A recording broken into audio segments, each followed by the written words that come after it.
Da-da-da-da!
I feel as if... That's it! I'm sure of it!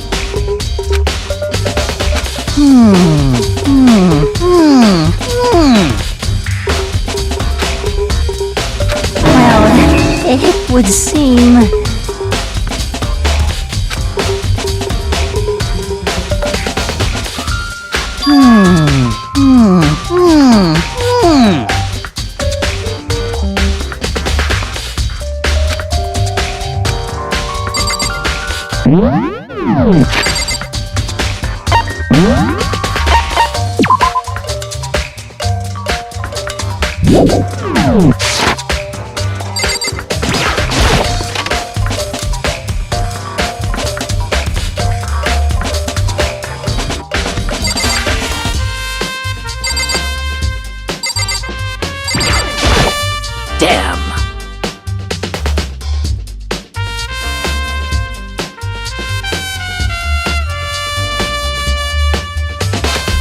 forgiveness!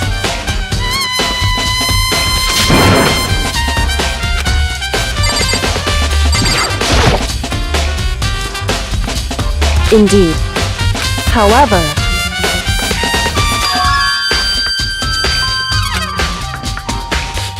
well, so then,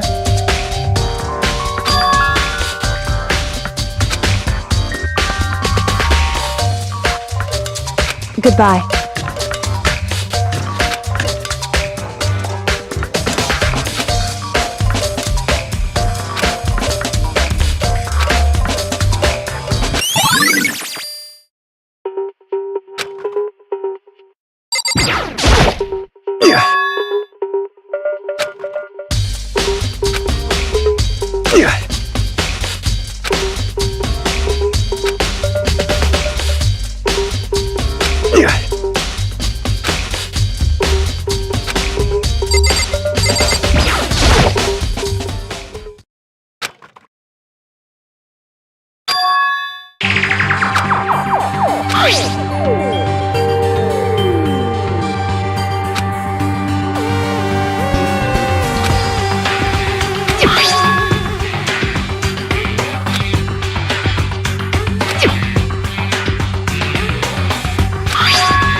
Forgiveness!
Da-da-da-da! I feel as if... That's it! I'm sure of it!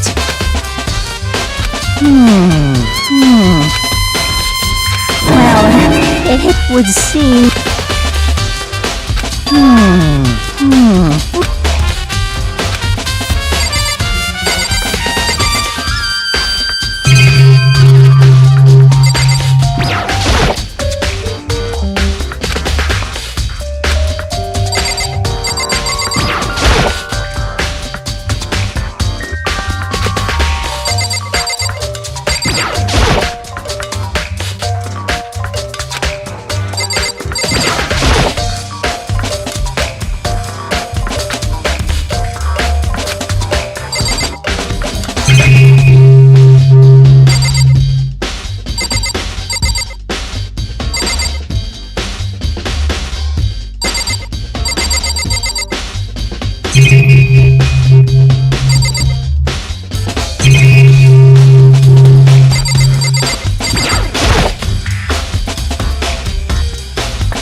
Of course.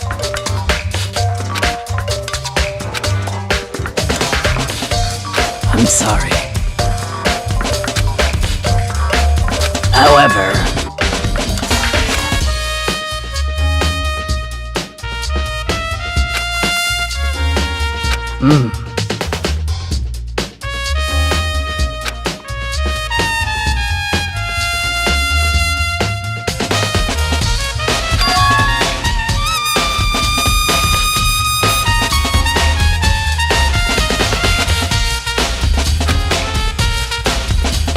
Of course.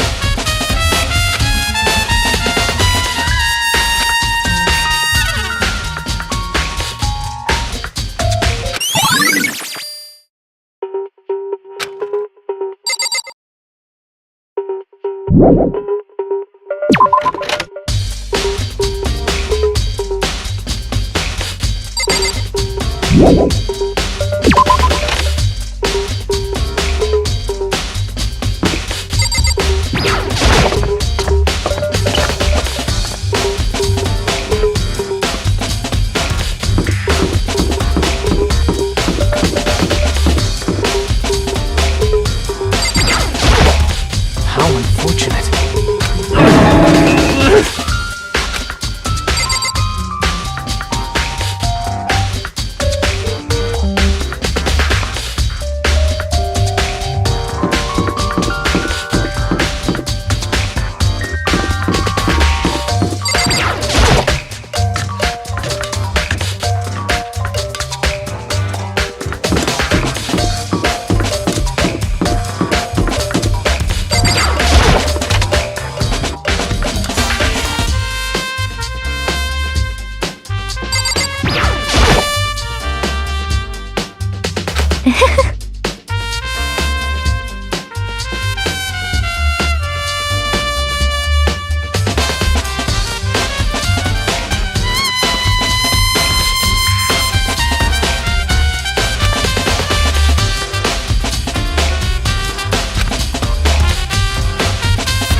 Most unfortunate.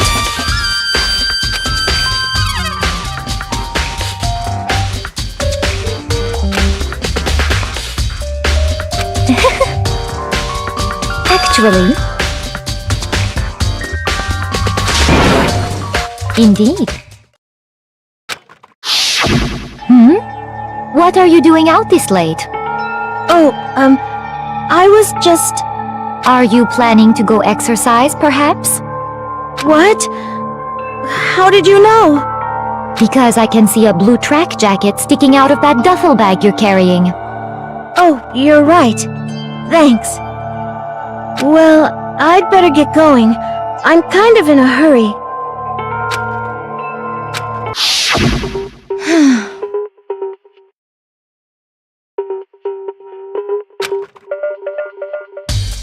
Yes, indeed.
Huh? Oh, hey, Makoto!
Yeah!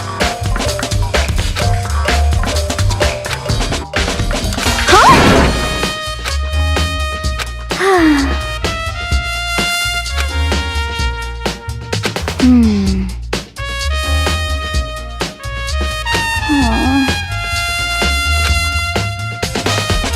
Well...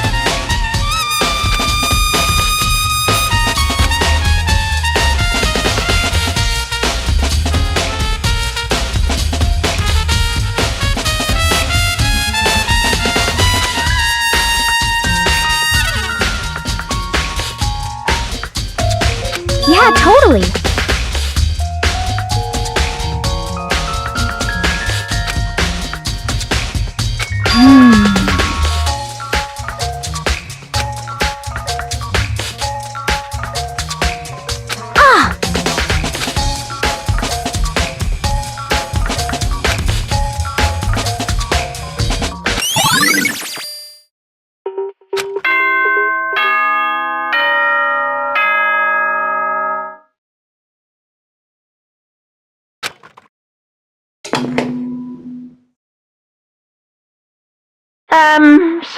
Ah! I'm getting tired of waiting. Shall we just plunge right in? It's the moment you've all been waiting for! The class trial! You remember where to meet, right? Please go through the red door on the first floor of the school. See you soon!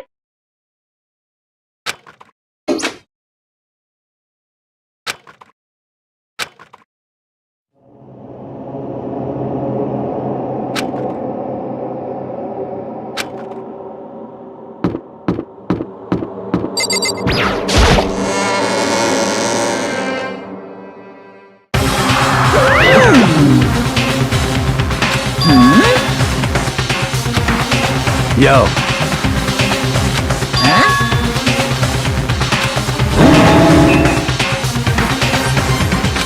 Come on!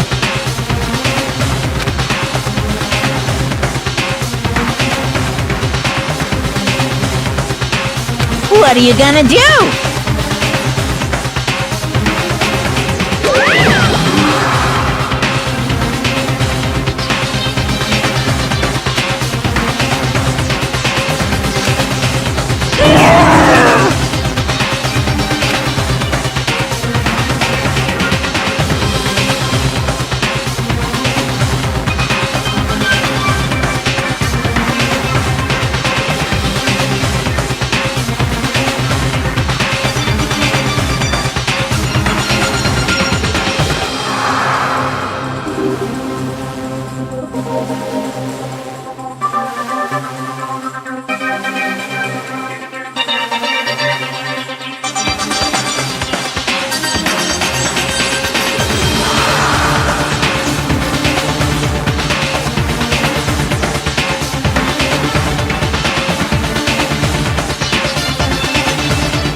Phew!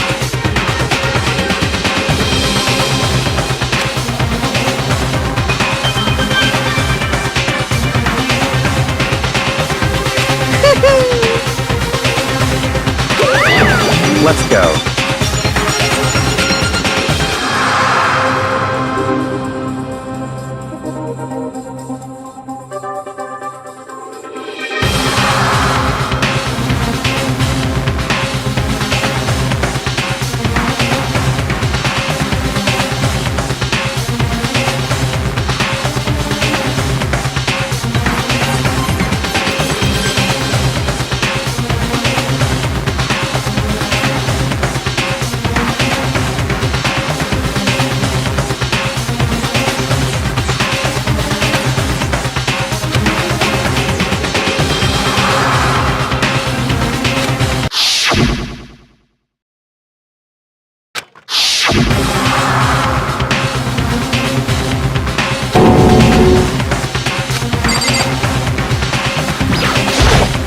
Hey, come on.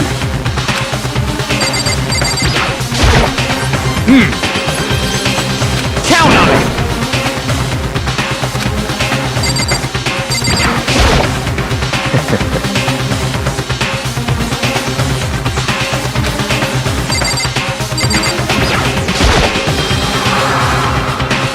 It's true.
Very nice. Well? Thrills, chills, kills!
Let's begin with a basic explanation of the class trial. So, your votes will determine the results.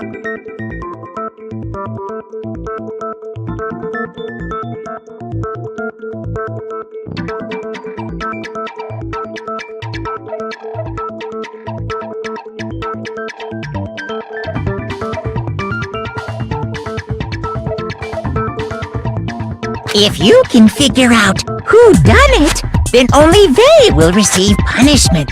But if you pick the wrong one, then I'll punish everyone besides the blackened, and the one that deceived everyone else will graduate. Okay then. So, first off, let's talk about the murder weapon!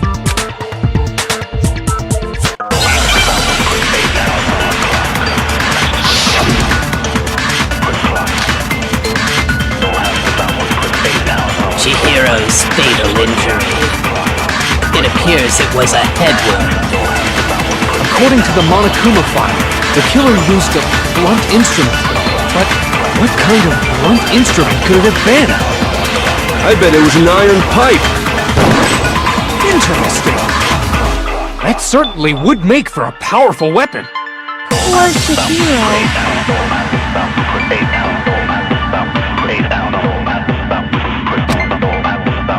Chihiro's fatal injury. It appears it was a head wound. According to the Monokuma file, the killer used a blunt instrument. But what kind of blunt instrument could it have been? I bet it was an iron pipe. No, that's wrong!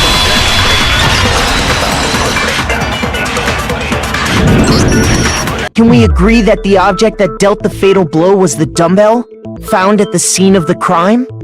It was covered in blood, and there was nothing else at the scene that could have caused that kind of injury.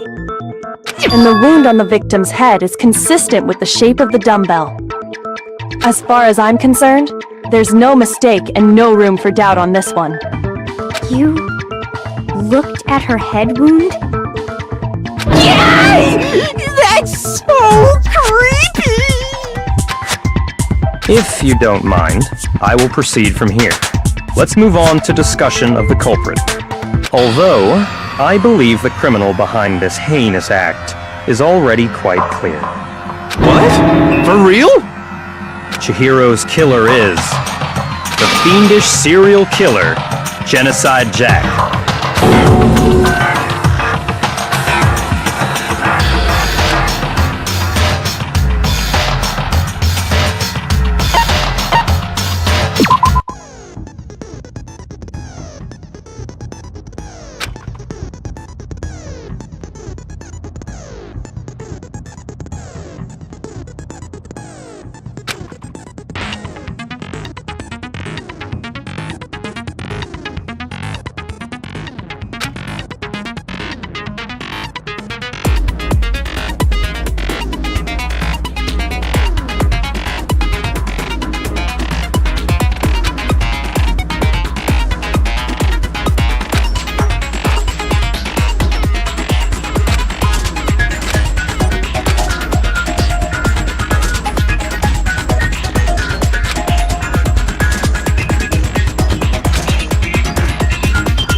Case closed, as far as I'm concerned. But that's impossible! Why? What makes it impossible? Well, I mean, come on! There's just no proof for it. No, that's wrong!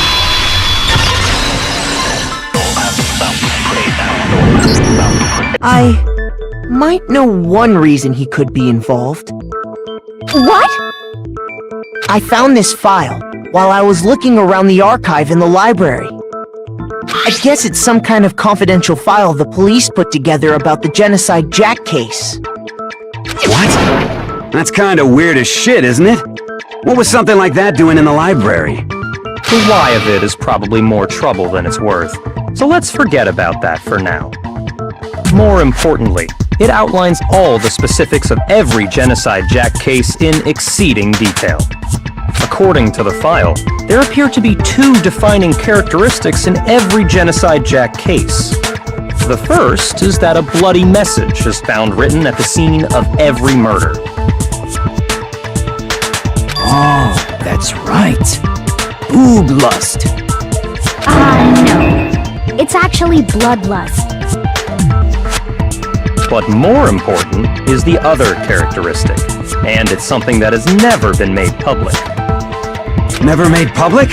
What the hell is it? Why don't you tell them, Makoto?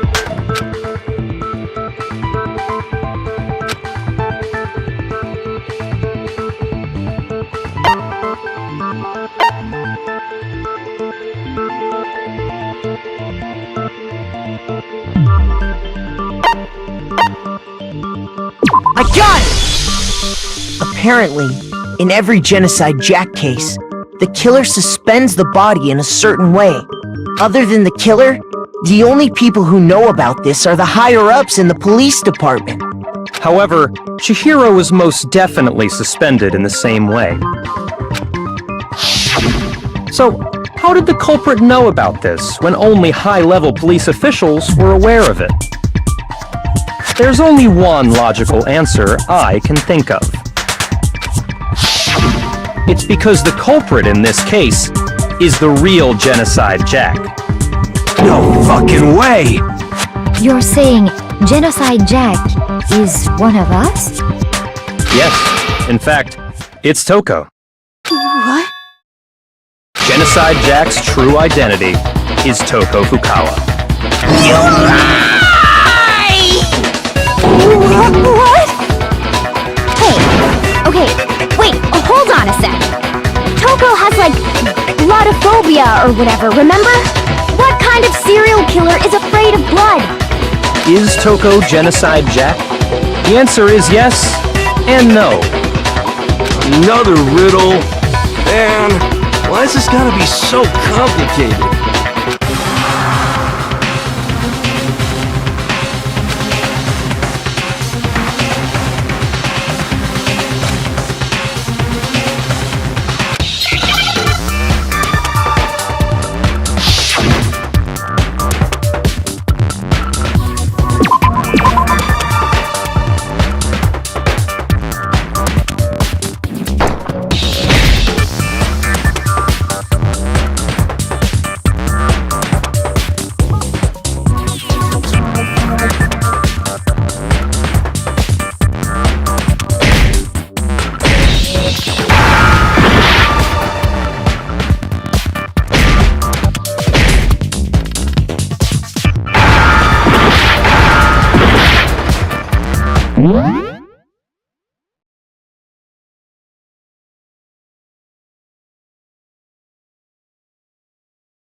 Now I understand!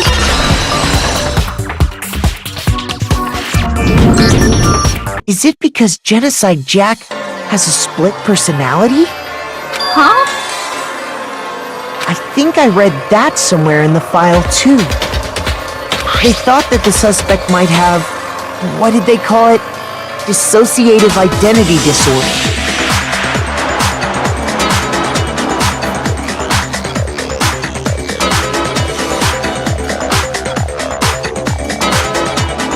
Oh, okay.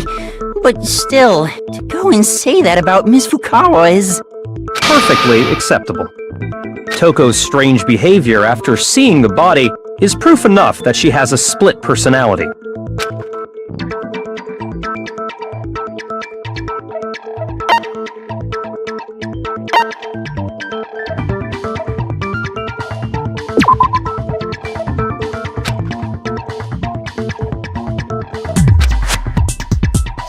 Shoot!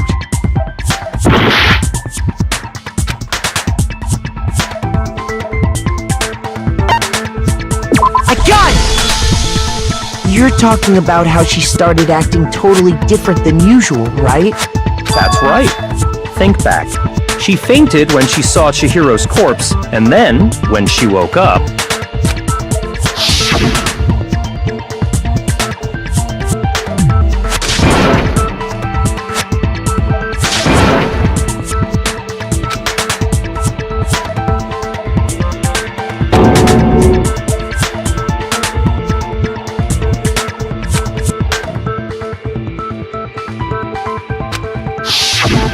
She was acting funny, that's for sure. That melancholy tone of hers completely disappeared. Don't go assigning adjectives to my tone without permission. Not to mention, once she regained consciousness and saw Chihiro's body again, she was utterly calm. In other words, within her is one personality that can handle blood, and one that obviously can.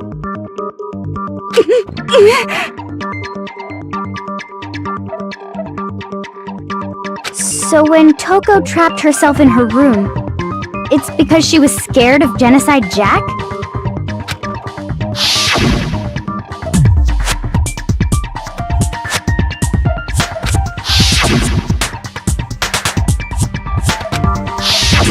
The reason she locked herself in her room wasn't to keep other people from getting in. It was to keep her other personality from getting out. What? Toko was afraid. Afraid of the murderous fiend inside of her. Of killing even more people. How? Yeah. How can you know all this? I do believe you misunderstood her. What she's trying to say isn't, how can you know all this? No. What she wants to know is, how could you tell them? Huh? Last night, just before Monokuma gave his motive speech, Toko and I had a strange conversation. She told me a most interesting story. She said a murderous fiend lived within her, and she was afraid it could appear and attack at any time. And that trepidation is what's caused her to have such a bleak attitude. Isn't that right, Toko? This is all a lie. Right? You said you wouldn't tell anyone. What? You promised! I can't believe you lied! You have only yourself to blame. You came to me with your tragic little story. I didn't ask you to. This is the real world, not some romantic fantasy fairy tale. Besides, you broke your promise first. You said that as long as you were here, no matter what, you wouldn't let Genocide Jack kill anyone. But in spite of that promise,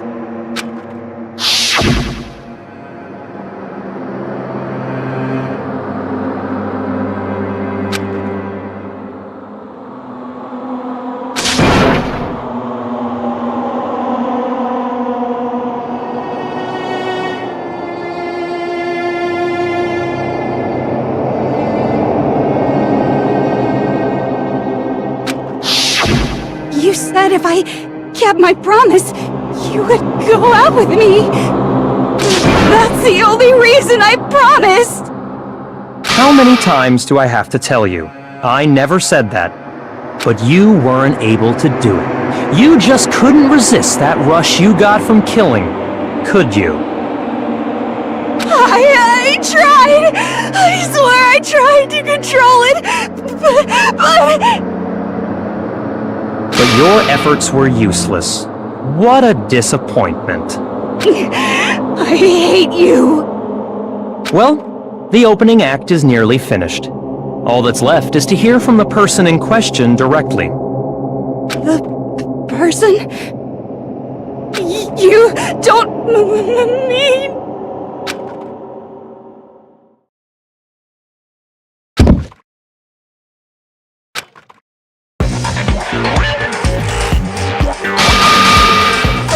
Hello there! Is it me you were hoping to see? What the heck? So you figured it out, huh? Well, whatever. What are you gonna do? I'm the ultimate murderous fiend, Genocide Jack! Or better yet, let's go with Genocide Jill! What the fuck is this? What happened to you? Not Toko! That's a loser name! And what happened is a textbook split personality! So what if one of them happens to be a serial killer? You should turn a blind eye to one's fault.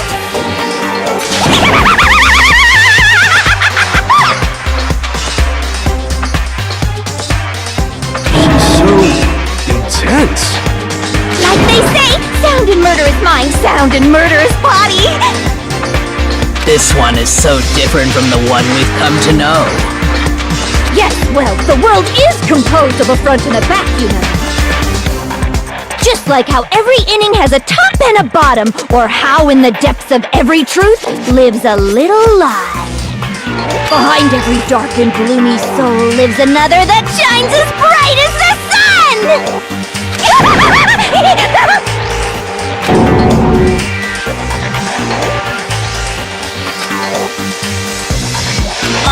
Miss Jack, Jill, can I ask you a question? What's up? Some of us think you might be the mastermind behind our entire situation. What are your thoughts on that? Well, I'll tell you!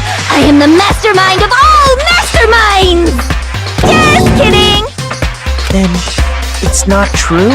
Of course it's not true! How dare you try to link me to that creepazoid! And another thing, the police and government and society in the outside world are totally powerless! I mean, they just let this idiotic bloodthirsty maniac go buck wild all over town! Sure, I'm a bloodthirsty maniac, but life is pain, right? To live is to hurt other people. It's a necessary evil if you want to survive. The act of living itself causes pain for everyone. Just kidding again!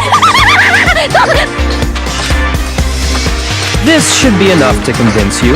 This murderous fiend is responsible for Chihiro's death. There's clearly a motive, so there should be no doubt. A motive? Remember what Monokuma told us? If someone didn't murder and graduate within 24 hours, an embarrassing memory or secret would be revealed. Well, let's assume that Toko's secret was about Genocide Jack. If a secret like that came to light, Toko's life would have undoubtedly been forever ruined. So she had a very clear motive to never have that side of herself exposed. Interesting! Very, very, very interesting!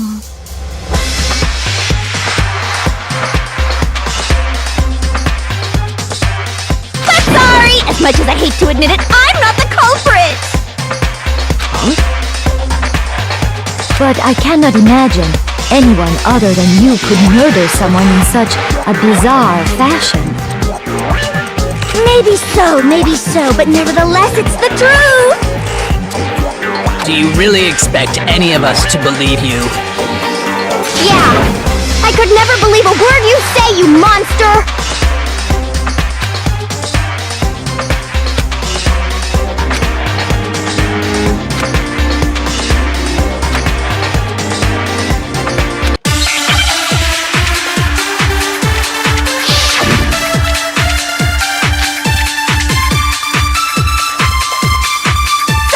But I didn't kill anyone! You say that, but do you really expect any of us to believe it? Perhaps if you had an alibi, that would change things. Oh, an alibi, huh? Now we're talking! When you compare your past murders to this incident, the modus operandi matches completely. What more proof do we need? Give it up. You killed her.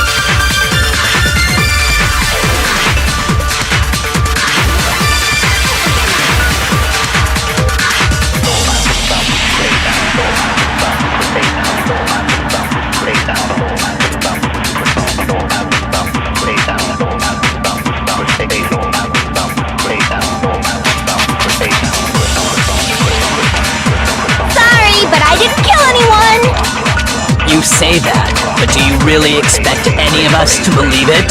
Perhaps if you had an alibi, that would change things. Oh, an alibi, huh? Now we're talking! When you compare your past murders to this incident, the modus operandi matches completely. No, that's wrong!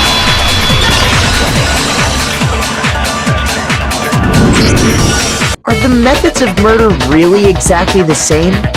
I'm not so sure about that. I think there's a slight difference between the Genocide Jack cases and this one. Huh? How's it any different? Uh-oh, you don't know? Well then, human garbage, let me tell you! I murder with passion and conviction. I consider myself a professional, and I have a very particular way of doing things. Imagine you go to a fancy Italian restaurant. They're very picky about the noodles, the sauce, everything. But what happened to Chihiro? It'd be like if that same Italian restaurant started using ragu or Chef Boyardee. This is no creation of mine.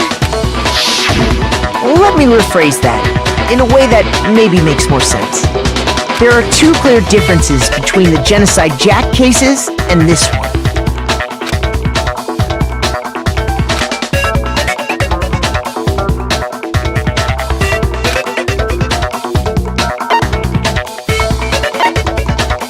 I got it!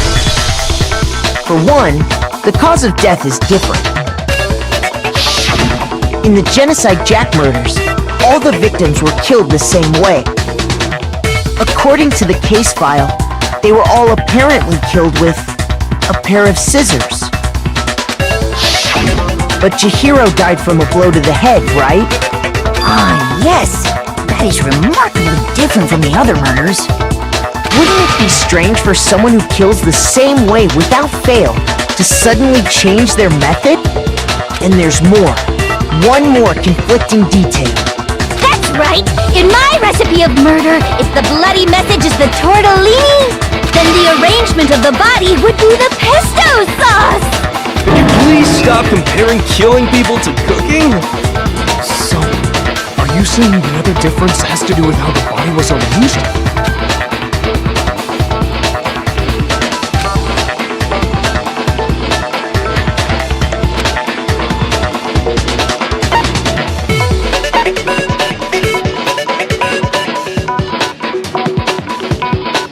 I got it! Do you remember what the killer used to suspend her?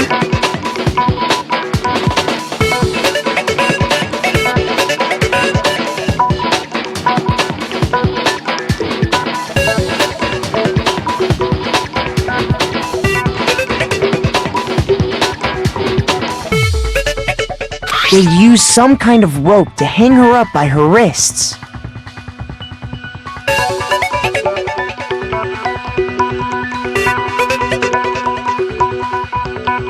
What is your point? Well, in all the previous Genocide Jack cases, something else was used to suspend them.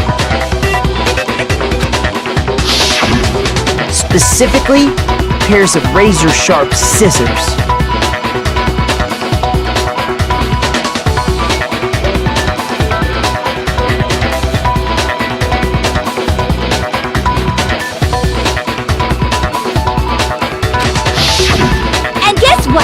I use my own specially designed scissors for the murders and the arrangement! Like I said, I'm a professional, so naturally I'm very picky about the tools I use. And you know what else? Big Mac said there's two differences, but he's wrong! Big Mac? Are you referring to me? Listen up, Big Mac! There's actually one more difference! Huh? You really didn't notice? Take a look at who the victims were in each Genocide Jack case. There's a pattern there, just waiting to be discovered. A pattern? Figure that out, and it'll be plain as death why I couldn't have possibly killed that little lolly girl.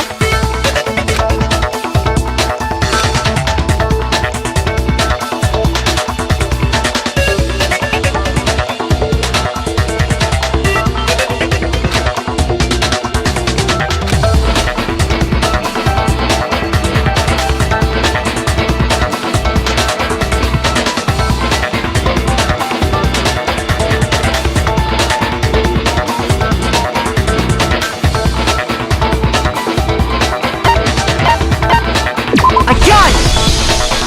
Is it because Chihiro was a girl? Bingo! Bullseye! Right on the money! What are you talking about? In all the Genocide Jack cases, all the victims had something in common.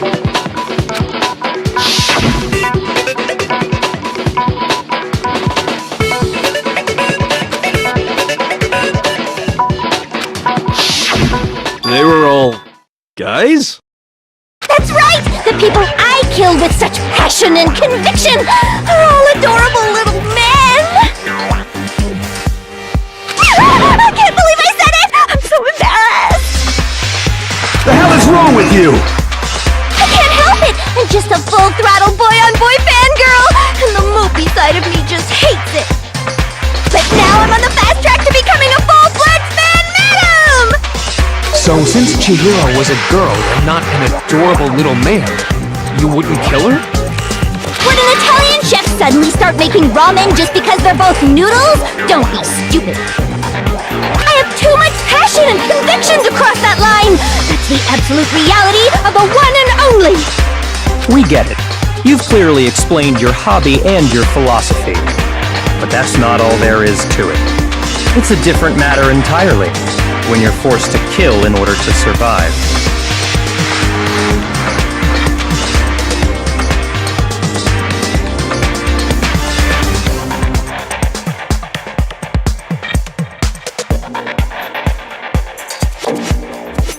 Quiet, lowly cur! Lowly? Cur? I would never kill for a reason as petty as mere survival. And if by some fluke I did kill to survive, why would I bother with the message and arrangement? It'd make me the obvious suspect! That does make some amount of sense. Plus, whatever reason I have for killing, I would never leave out my prized scissors!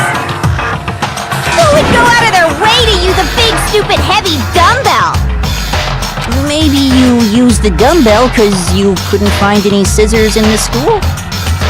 Any scissors?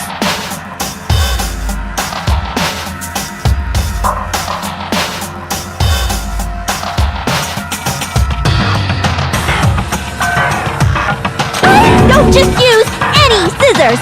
I only use my own set of high-class envy of the entire world scissors! Okay, whatever. There still aren't any in the school.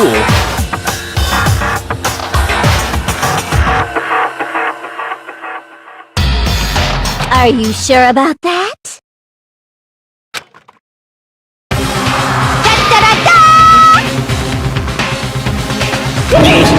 She's fully equipped! That's right! So I can kill anywhere, anytime! Why would I resort to dumbbells or rope when I have my trusty scissors by my side? Go ahead, tell me I'm wrong! You can't, can you? Gutter dogs, all of you! Not to mention, I have no clue how to tie a good knot! So rope's totally out of the question anyway! I have no idea what's going on anymore! Could such a heinous villain really be innocent? But the body really was suspended, right?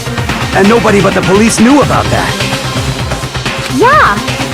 That's why we figured it had to be the real deal, and not some copycat killer or whatever.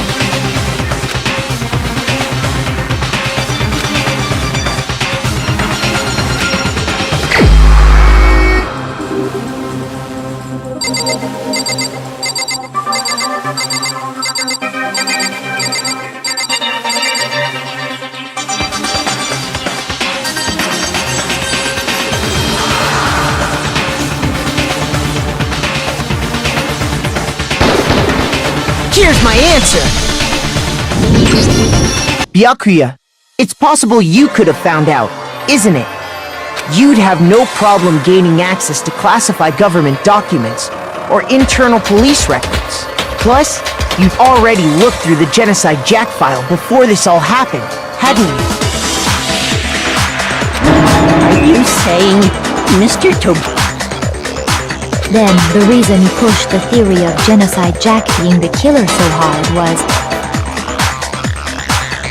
because He wanted to pin the crime on her. So, he rearranged the scene to disguise it and make it look like I put my stamp on it! The adorable glasses man was behind it all! Oh, I'm on fire! Well, Byakuya, what's your response? I see. So now the suspicion falls on me. Then I must ask, when would you say I began acting suspicious? Surely you must have an answer. Looking back and thinking about it now, the way you were acting right before we discovered the body was a little strange.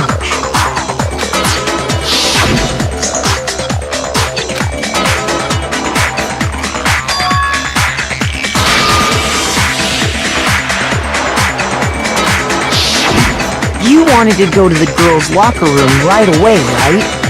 But since you're a guy... I should have naturally thought of the boys' locker room first. Is that what you want to say? The victim was Chihiro, a girl.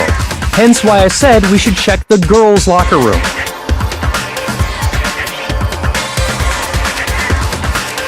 Nothing strange about that, I'd say.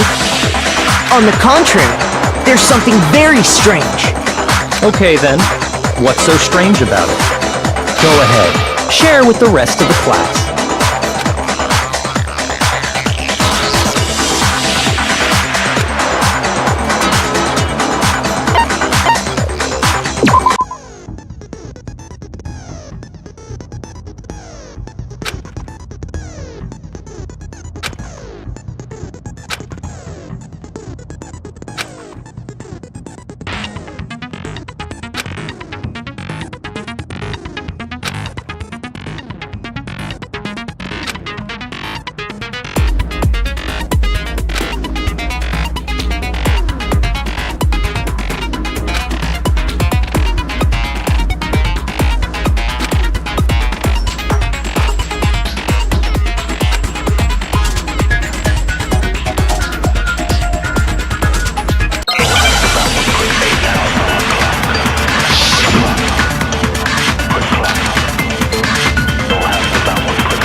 You said Byakuya was acting kind of weird before we found the body. But he was acting weird... how? If you're presented with the opportunity to check out the girls' locker room, You absolutely take it! That's a natural reaction for any guy! The victim was Chihiro, who was a girl. So of course I would suggest we check the girls' locker room first. There was no time for pointless distractions. What's so strange about that? you wish you'd taken me with you.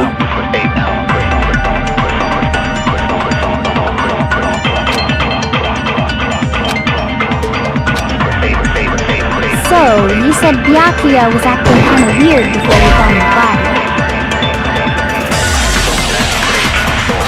Shoot!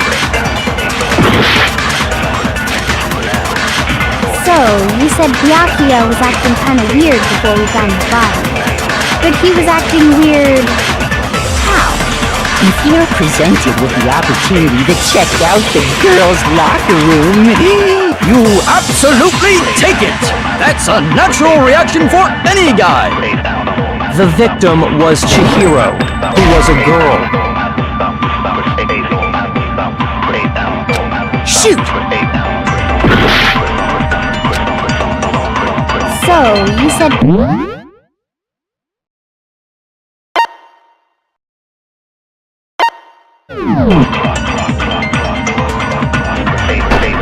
But he was acting weird... how? if you're presented with the opportunity to check out the girls' locker room,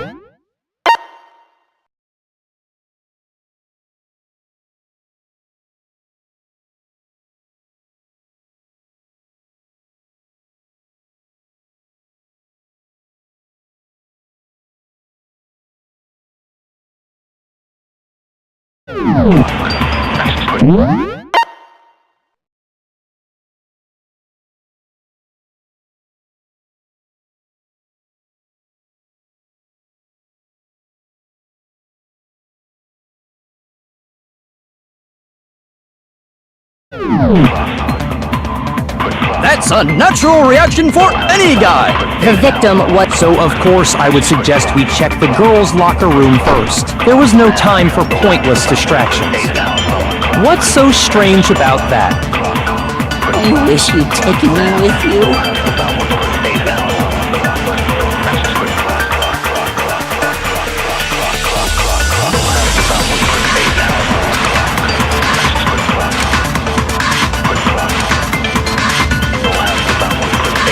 So, you said Byakuya was acting kind of weird before we found the body. But he was acting weird... how? If you're presented with the opportunity to check out the girls' locker room, You absolutely take it!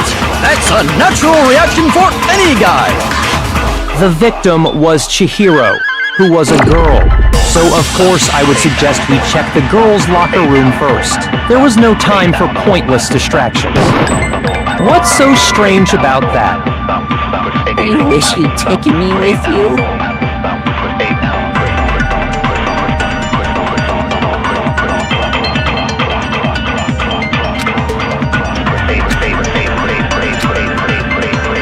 So, you said Byakuya was acting kind of weird before we found the body.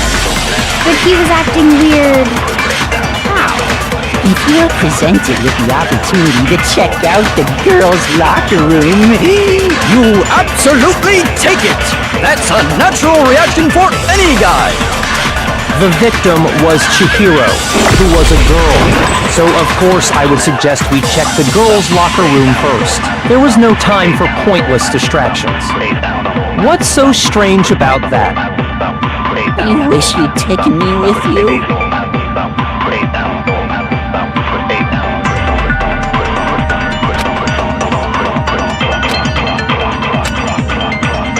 So, you said Byakuya was acting kind of weird before we found the body. But he was acting weird... how? If you're presented with the opportunity to check out the girls' locker room, You absolutely take it! That's a natural reaction for any guy! The victim was Chihiro, who was a girl. So of course I would suggest we check the girls' locker room first. There was no time for pointless distractions. What's so strange about that? I wish you'd taken me with you.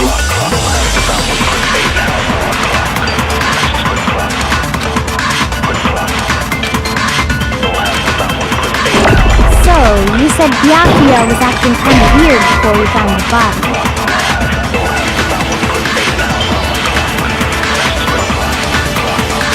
Shoot!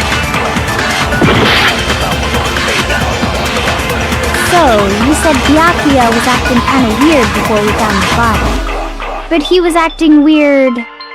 how? If you're presented with the opportunity to check out the girls' locker room, You absolutely take it! That's a natural reaction for any guy! The victim was Chihiro, who was a girl. So of course I would suggest we check the girls' locker room first. There was no time for pointless distractions. What's so strange about that? I wish you'd taken me with you.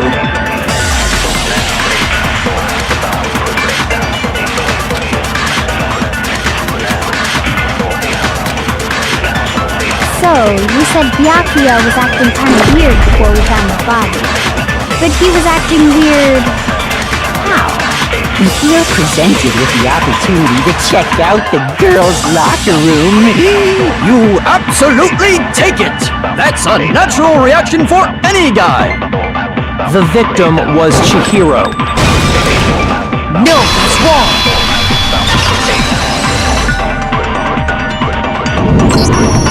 I'll tell you what's so strange about that. Because up until we actually discovered the body, we couldn't have known who the victim was. So your claim that you went to the girls' locker room first because Chihiro was the victim doesn't hold up. I see. That's a good answer, I must admit. Interesting. Very interesting indeed. But your reasoning is still too weak.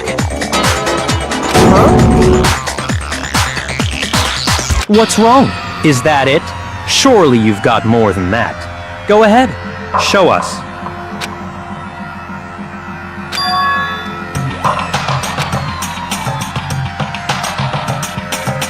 What's the matter? You're not finished already, are you? There must be more to it. There is. I think. There is more to it. Think about it. We just talked about the differences between this case and past Genocide Jack incidents. The proof you're looking for is hidden in there. Oh? Proof that I'm the culprit, you mean?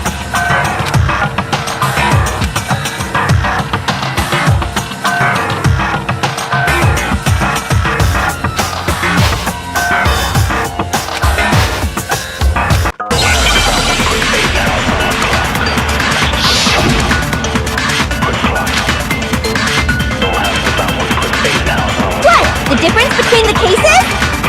You want me to explain it again? When I want to kill, I use my very own special scissors. And I use those same scissors to arrange the body. But Chihiro was suspended with... It was some kind of rope, was it not? That's right! It absolutely was! Then there must be something very fishy indeed about that rope. Hey, Byakuya, where'd you get it from, huh? I'd never seen that rope before in my life. Obviously, somebody else must have had it hidden away somewhere.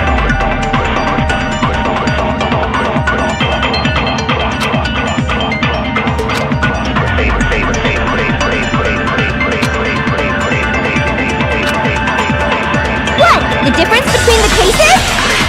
You want me to explain it again? When I want to kill, I use my very own special scissors. And I use those same scissors to arrange the body. But Chihiro was suspended with... It was some kind of rope, was it not? That's right! It absolutely was!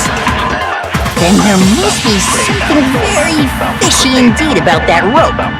Hey, Byakuya, where'd you get it from, huh? I'd never seen that rope before in my life. No, that's wrong!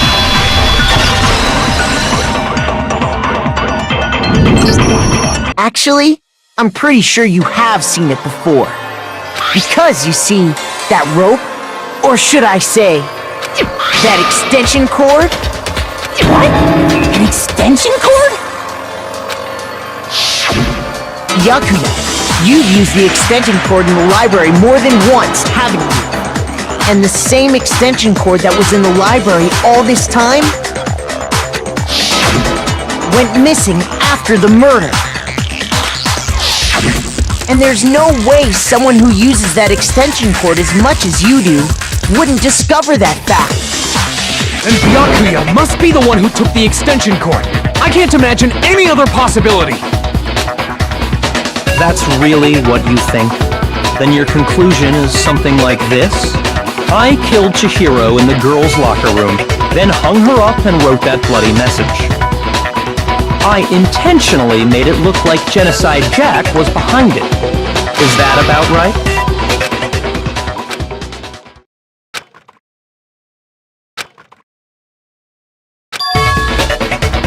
What's wrong? I asked you if you think that's what happened. Hell yes, that's what happened. So that's it, right? Byakuya's the killer. I don't disagree with not disagreeing. He kept calling this a game, right? So he'd be totally willing to do something like this to win. Sorry, but could we hold on just a second? I think we need to talk about this a little more. Huh? Do we really need to? We've already decided who did it. I know, but still, there's something that's still bothering me. Is that right? And what, pray tell, is still bothering you? I killed her in the girls' locker room, then disguised my crime. Specifically, I dressed it up to make it look like it was the work of a homicidal psychopath. What about all that bothers you?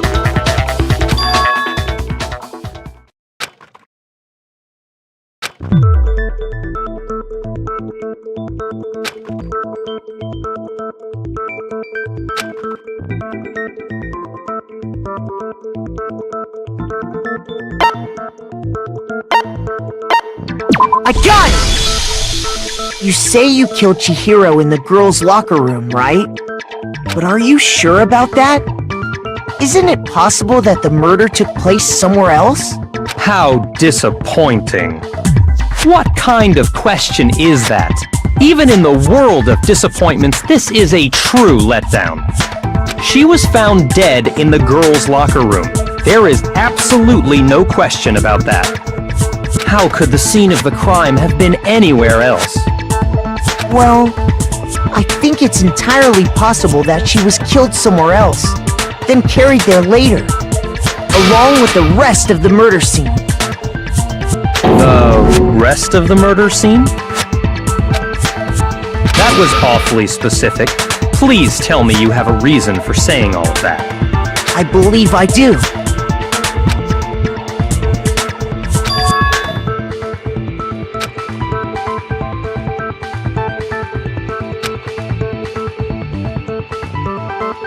Hey! Don't just move on without permission! What do you mean she was killed somewhere else? Come on, Makoto. If there's any chance the murder took place somewhere else, let's see the proof.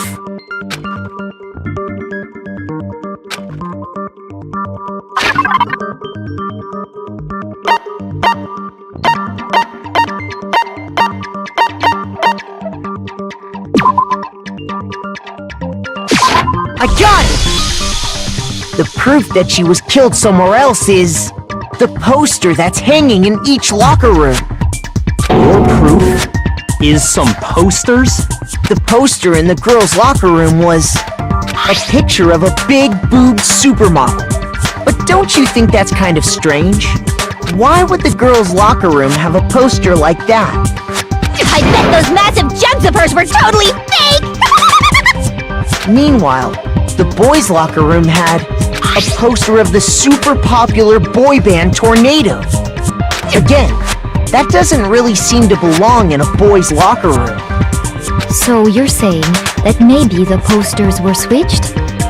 And there's one other thing I noticed about the locker rooms. You know what I'm talking about, right, Sakura? You're referring to my protein coffee, aren't you? Protein coffee? While I was in the girls' locker room earlier, I spilled some protein coffee on the carpet. But I noticed that after the murder, the stain had been totally scrubbed away.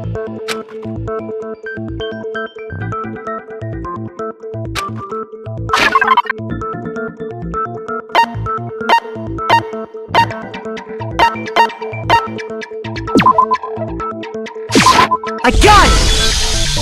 The stain on the girls' locker room carpet wasn't scrubbed away. In fact, I found it on the boys' locker room carpet. That's definitely the stain from my protein coffee. Then, does that mean that the carpets were switched too? But why would anyone do that? To move the murder scene from one locker room to the other. It's certainly plausible, don't you think? What? In other words, in order to completely swap the scene of the crime, the blood-stained poster and carpet were moved along with the dead body. By doing this, the killer was able to change the entire room where the murder took place. I can certainly follow your reasoning, but why would the culprit bother doing that? Huh? Why would they go through all that trouble of switching the scene of the crime? Actually, an even bigger question. If the murder did take place in the boys' locker room, then how did Chihiro get in the boys' locker room in the first place? To get into the locker rooms, you have to swipe your e-handbook across the card reader device. But Chihiro's handbook should have only allowed her access to the girls' locker room. She had no way to get into the boys' locker room to begin with. No, she did have a way, and I can tell you what it was. I highly doubt that. Shut up! I'm telling you, I know how she could have done it.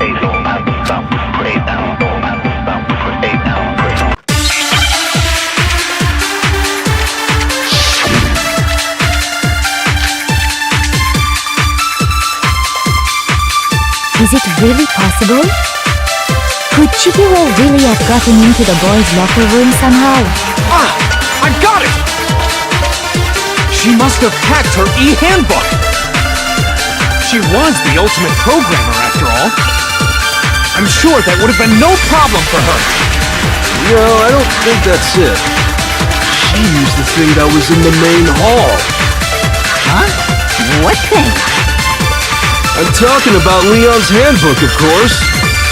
If she had that, she could get into the boys' locker room no problem.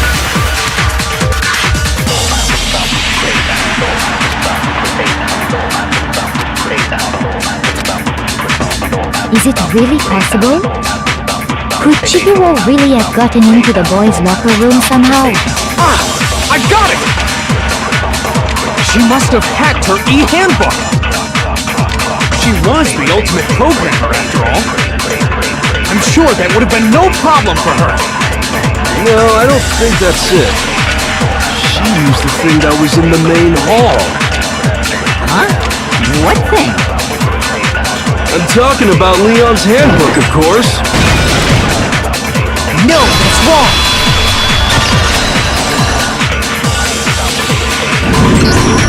No, I don't think Chihiro used Leon's handbook. Why not? Because Leon's handbook was broken. Oh. Well, then, yeah, I guess that'd be pretty impossible, huh? I am struck silent by how quickly you gave up. Plus, isn't there a regulation against using someone else's handbook? Actually, the rule states that loaning your handbook is prohibited. It says nothing about borrowing one. In other words, you could borrow a dead person's handbook all you want, and you'd be safe. Yup, yup, yup! Hit the nail square on the noggin! Of course, if it were broken, that wouldn't make any sense anyway. So then, she must have hacked hers, like I said. She used her ultimate programmer skills and... Psst! You can't fix an e-handbook! The instant you open one up, a security buzzer starts glaring! So, if she didn't use Leon's handbook, and she didn't modify her own handbook... Maybe Mr. Naegi's initial assumption is just wrong? It seems like there's no way she could have got into the boys' locker room. So I guess so. Okay then, I vote for Byakuya!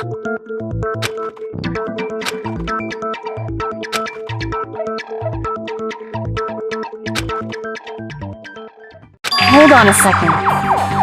I agree with you, though. I think you're on the right track. What the? You finally decide to open your mouth and that's what you've got to say? There's no way she could get in the boys' locker room, right? So... Why are you so sure she couldn't get in? There's still one other way she could have gained access. What? What are you talking about? What other way is there? Well, to explain that, why don't we take a little break from the trial? I'd like you all to come see something. Wait! Just what do you think you're doing? Don't worry. This'll make the whole trial more exciting. I'm sure that thought must please you. Huh? It'll make things more exciting? Well, alright then. I declare an official class trial recess! For real? Now then, what is it you want to show us? It better not be boring or I'll be very unhappy! Oh, I have no doubt it'll meet your lofty expectations. So, shall we go?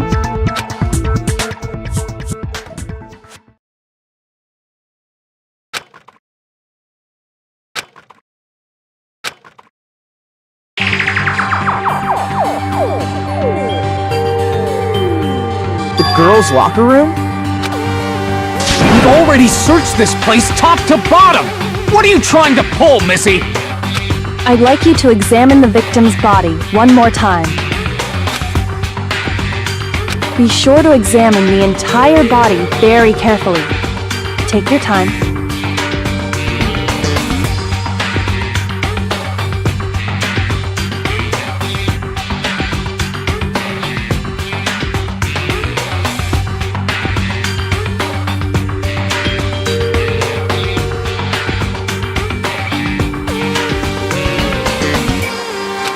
Examine her carefully? Like using our hands? No way!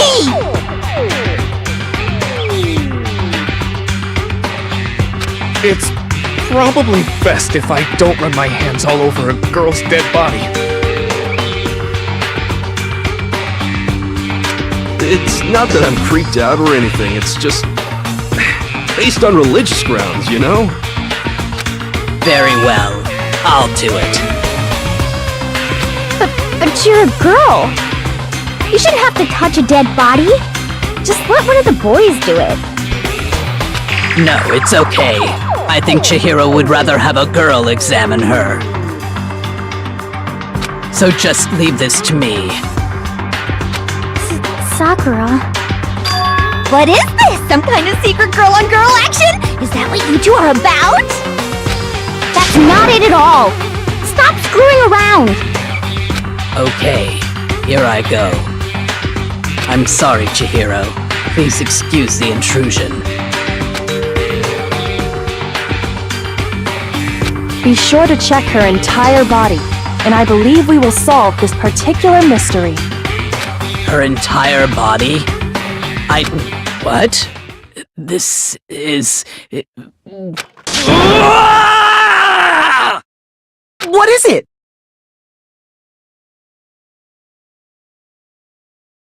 Not possible. It's not possible. This girl is what? Is a boy! Ah, I see. So she was actually a he. Interesting. Thank you for confirming this fact. What? You're joking, right? I wouldn't joke about this. Then it's really true? Chihiro was... guy? Oh, what? You guys didn't know? Heck, I knew that right off the bat. Chihiro Fujisaki was totally a guy. He was a cross-dresser? Oh, I'm really on fire! I wish I had killed him! So that's what Kyoko wanted to show everyone, huh? Interesting.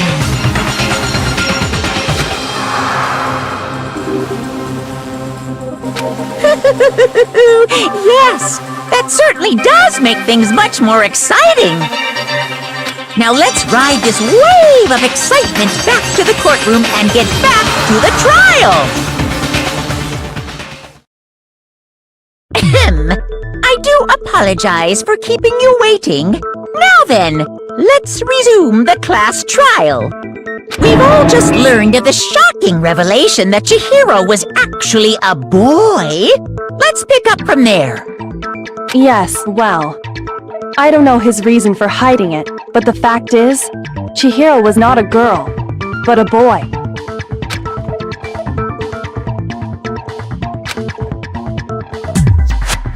And because the victim was male, he would have had no problem gaining access to the boys' locker room. Assuming his handbook did, in fact, list his gender as male, then yes, that would be true. Of course his handbook said he was a boy. He dressed like a girl, but he was a boy through and through. So then, there should be no issue with Makoto's initial assertion.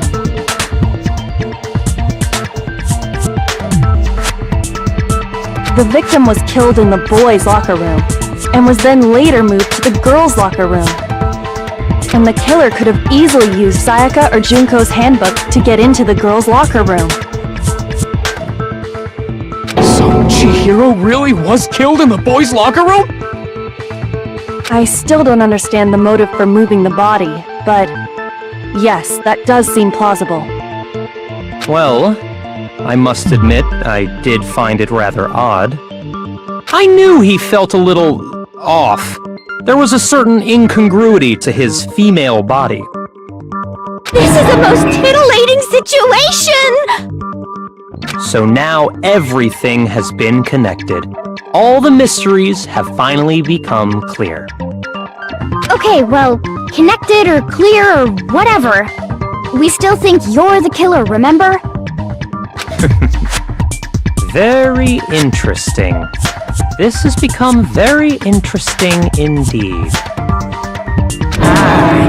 He's off in his own little world.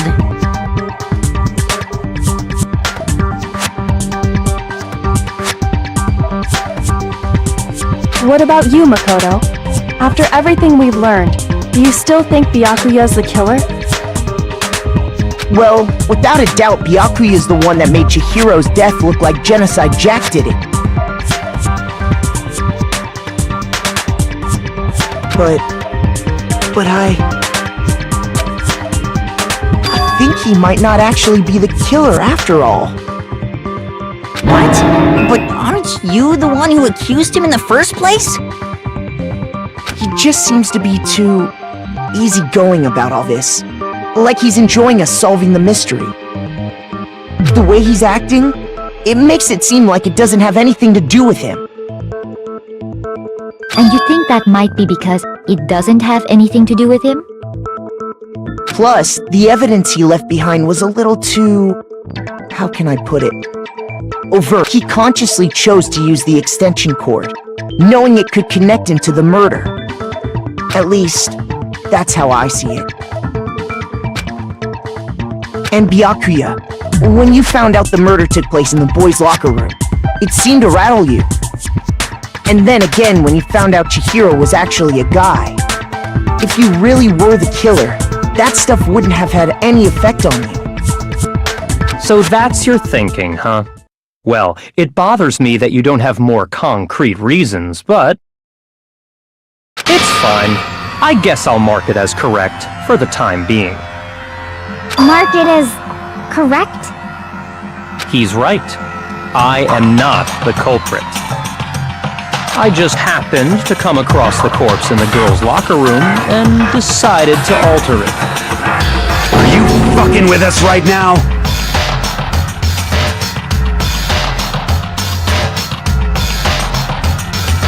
No, I am not effing with you right now.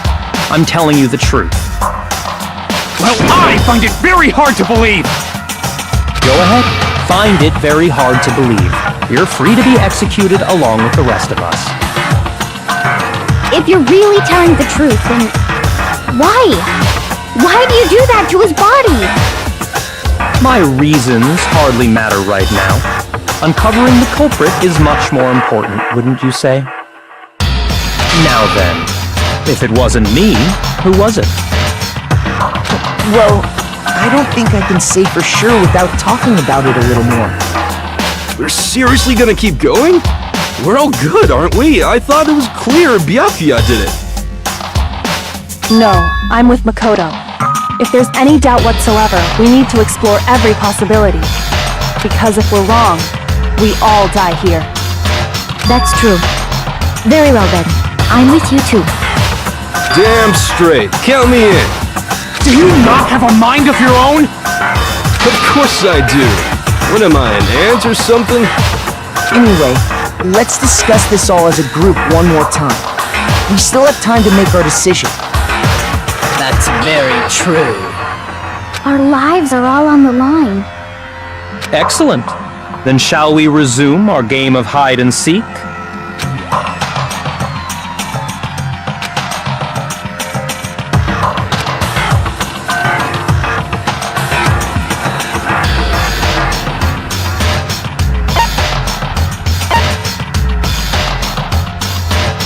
I got it!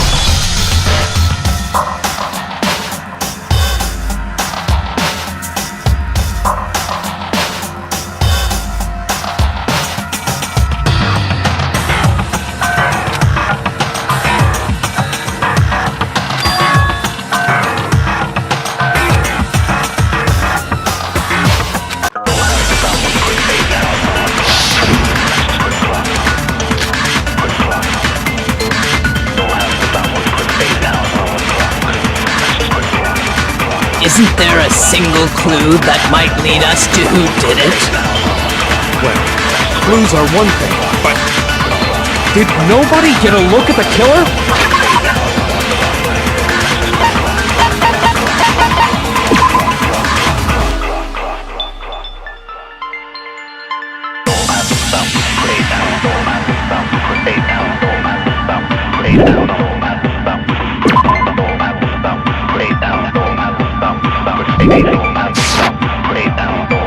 I'm sure if someone saw the killer, they would have said something by now. Perhaps someone saw the victim at some point. Even that might be enough for now. Yeah.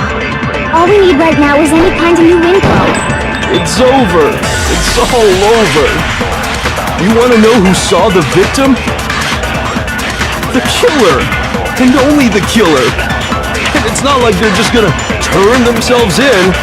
Game over, man! Game over! Yay! No! Not game over!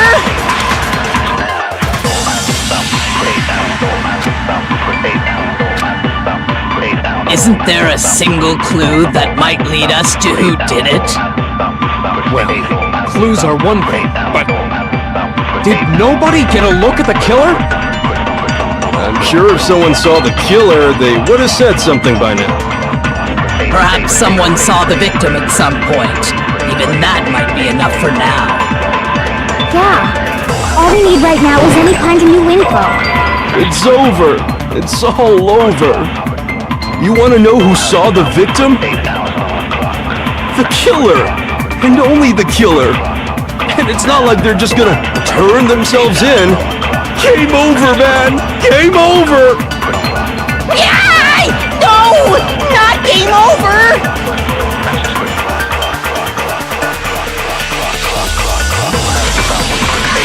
Isn't there a single clue that might lead us to who did it?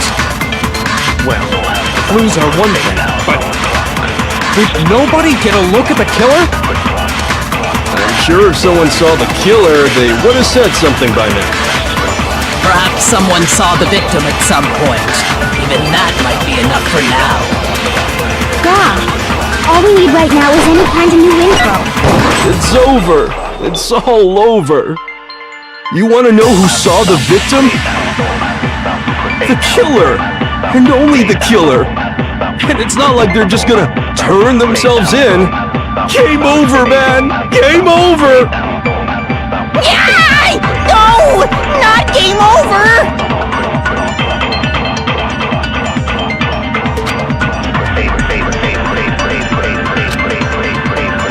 Isn't there a single clue that might lead us to who did it?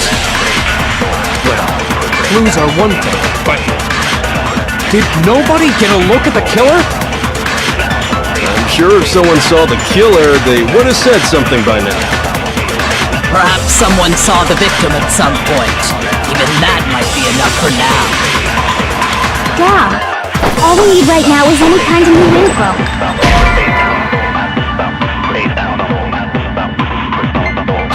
Shoot! Isn't there a single clue that might lead us to who did it?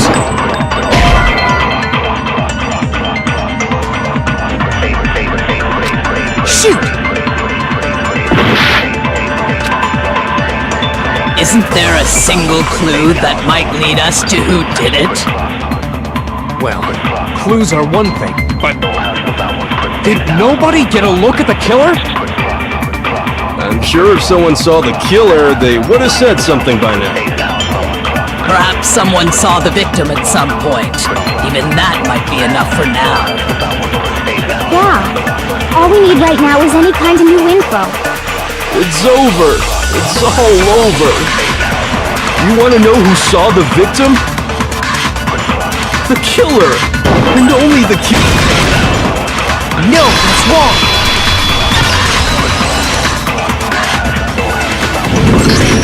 I believe someone else did see the victim before he was murdered. What do you think, Celeste? Now that you mention it, yes, I did see him. Really? Oh, but I suppose only Makoto knows about this. The rest of you had no idea, did you? That is why you're all making such ugly noises. Whatever! Just hurry up and tell us! It was last night, right before nighttime. I saw Chihiro in the dormitory where I saw him stuffing a track jacket into a duffel bag. And then, I assume, he headed off to exercise. A track jacket and a duffel bag? but we didn't find anything like that at the murder scene. It seems likely that the culprit destroyed them to get rid of any evidence. And that is when he said something that struck me as rather odd.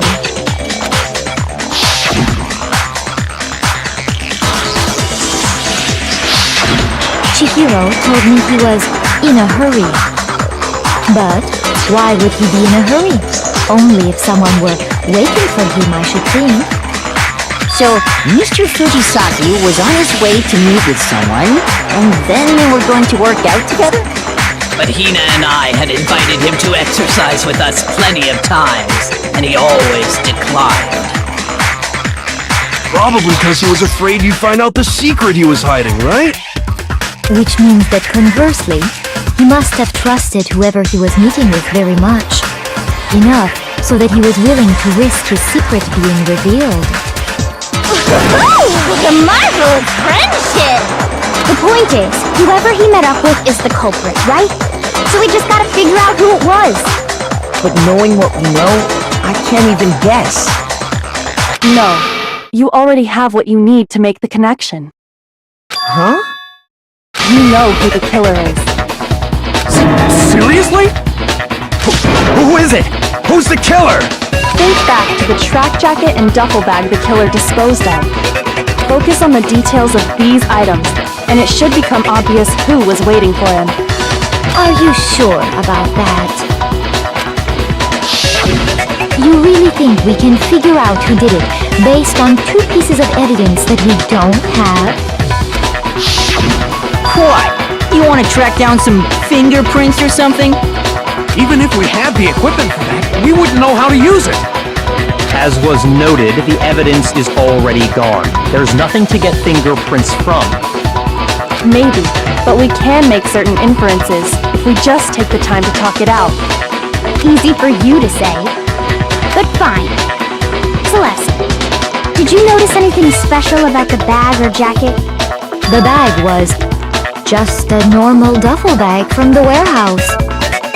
All the bags in there are the same, so I can't imagine what would make that one special. Well, if I remember right, there was a decent variety of tracksuits to choose from. Do you think there might be some connection between the culprit and Chihiro's jacket? Perhaps.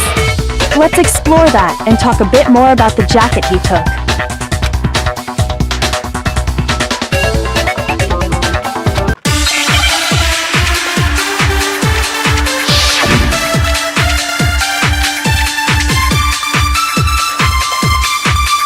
First of all, we know where Chihiro was headed. He was on his way to go exercise. So next we have to ask, why did he choose the specific tracksuit that he did? What do you mean, the specific tracksuit? I got it! He picked that tracksuit because it matched the one the culprit was wearing! So, what you're saying is, the killer was wearing the same blue tracksuit as him? My tracksuit is black!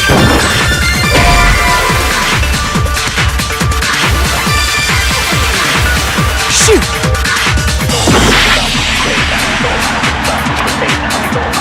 First of all, we know where Chihiro was headed. He was on his way to go exercise. So next we have to ask, why did he choose...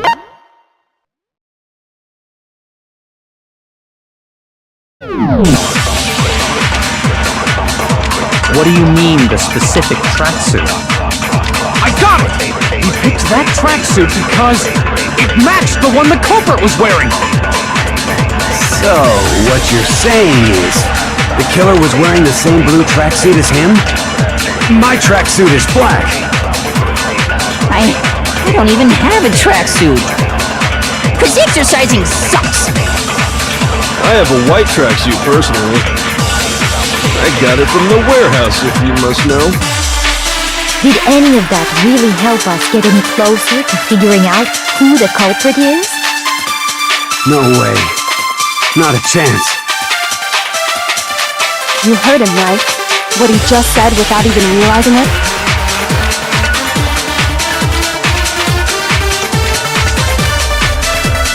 First of all, we know where Chihiro was headed.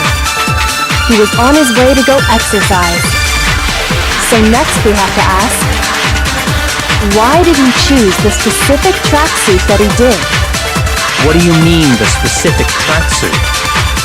I got it! We picked that tracksuit because it matched the one the culprit was wearing! So, what you're saying is, the killer was wearing the same blue tracksuit as him? My tracksuit is black. I don't even have a tracksuit. Cause exercising sucks. I have a white tracksuit personally.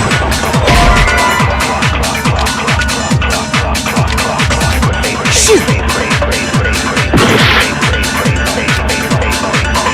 First of all, we know where Chihiro was heading. He was on his way to go exercise. So next we have to ask, why did he choose the specific tracksuit that he did? What do you mean, the specific tracksuit? I got it!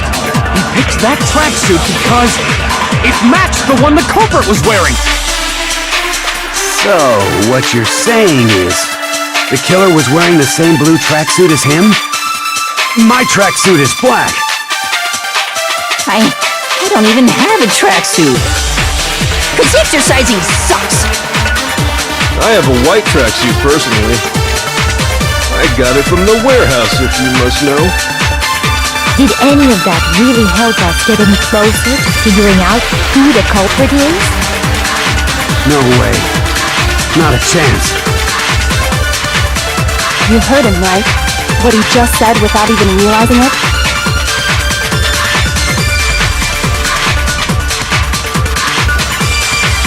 First of all, we know where Chihiro was heading. He was on his way to go exercise.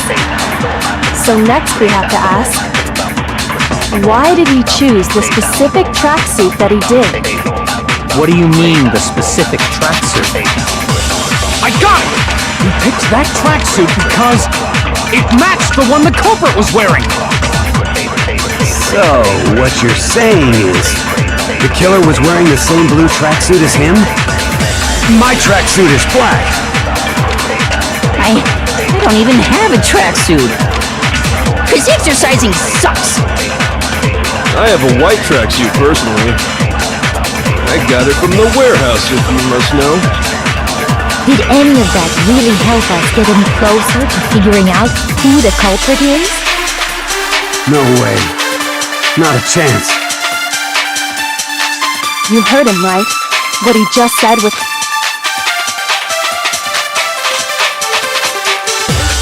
First of all, we know where Chihiro was heading. He was on his way to go exercise. So next we have to ask, why did he choose the specific tracksuit that he did? What do you mean, the specific tracksuit? I got it! We picked that...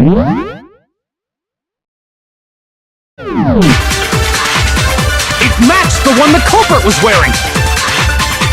So, what you're saying is, the killer was wearing the same blue tracksuit? No, that's wrong!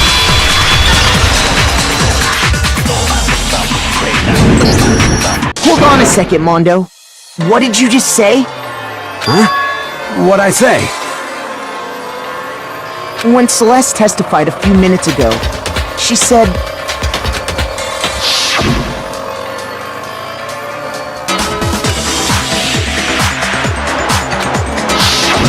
She never said anything about the jacket's color. So why did you say Chihiro's blue tracksuit? What are you... You just... Hey, Celeste. What color was Chihiro's tracksuit? As a matter of fact, it was blue. And before we began the trial, did you tell anyone that? The only one I told about any of this was you. Then, Mondo, how did you know what color Chihiro's tracksuit was? Because I just... I'm sure you saw the clothes at some point in the investigation. No, that can't be it. The bag and clothes were surely disposed of by the time we began our investigation. Then the only reason he could have known what color the tracksuit was It's if he saw Cherry with it before he died! That's the only possibility! Cherry? Are you talking about Chihiro? So, how about it? Did you see the tracksuit or didn't you? Just by chance. I just happened to see it last night. He walked past me, and he was carrying the tracksuit in his hands. No, that can't be it either. According to Celeste's testimony,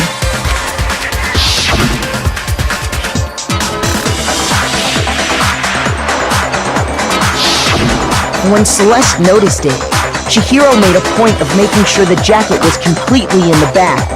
If you just ran into him briefly, you couldn't possibly have seen what color the tracksuit was.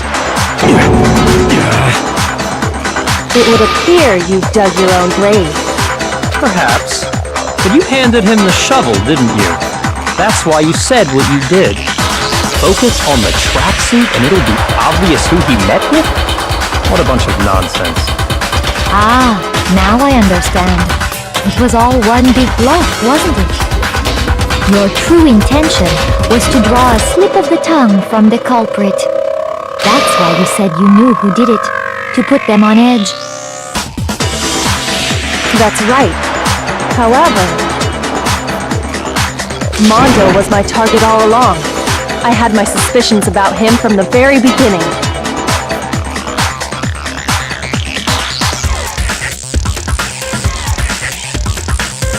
But why? What made you so suspicious? That's a good question.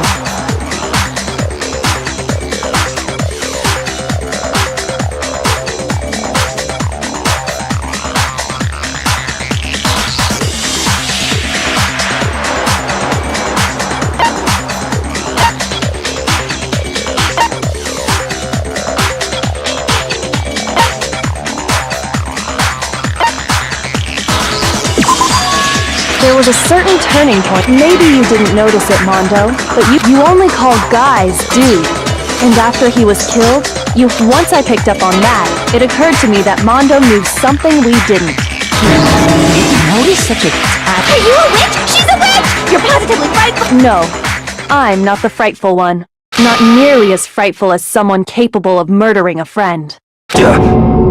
Mondo, was it really you? Did you really kill Chihiro? I didn't kill anyone! You've been all over me, judging everything I say, putting words in my mouth. What gives you the right to treat me like a goddamn criminal? Yeah! He would never do something like that! This is a false accusation! It's true. My reasoning on that is pretty shaky. That was fast. Well, this does present us with a problem. It seems we are all out of leads. My time has nearly come. That's what my little ghost friend is telling me. Oh yeah, that reminds me. Hifumi, weren't you telling me you'd found some evidence? Really? What kind of evidence? Actually, no. Now that I'm thinking about it here calmly, it might not be all that relevant. Jeez, did your confidence just get up and walk away? It's fine, man. Just tell us. If you really insist, then... here it is. What do you have there? It happens to be an e-handbook. I found it laying on the ground, so I scooped it up.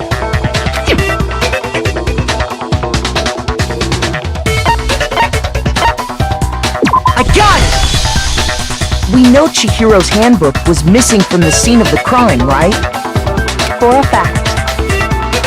For a fact indeed. I was totally sure I'd found it. Then it must hold some clue about the culprit, right? Well, that's what I was hoping. But it's busted. It won't even turn on.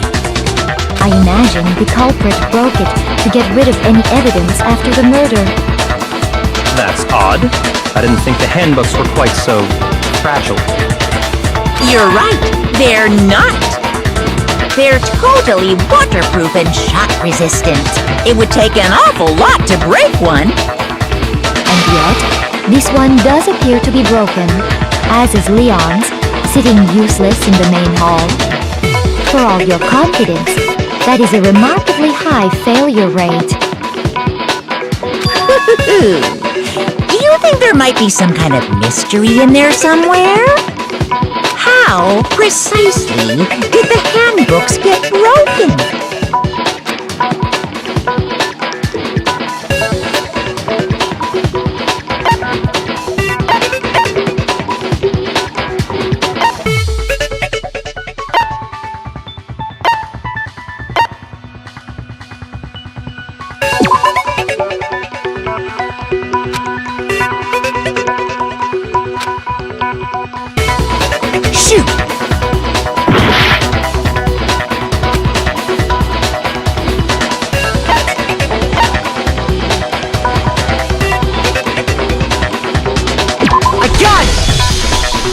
You already told us before that the handbook has one weak point, didn't you? You remember that? Sure, maybe I let that slip, but I never told anyone what the weak point actually was. But if the handbook is supposed to never break, and two of them broke in quick succession, then we can only assume that someone's figured out its weakness. You know what the weakness is, right, Monokuma? So, what is it? You're asking me? I think it's a necessary piece of information if you want this to be a fair trial. But if I tell you, and someone else decides to copy it, that would be very not good. Just tell us already! Why would we want to break our own handbooks? Oh well, I have a weakness for pushy demands. But you're sure you won't follow their example? Then allow me to make a special announcement. The weak point of my cutting-edge e-handbook is... when it's exposed to high temperatures for too long, it will suffer a meltdown and totally break! I flippin' knew it! You knew it?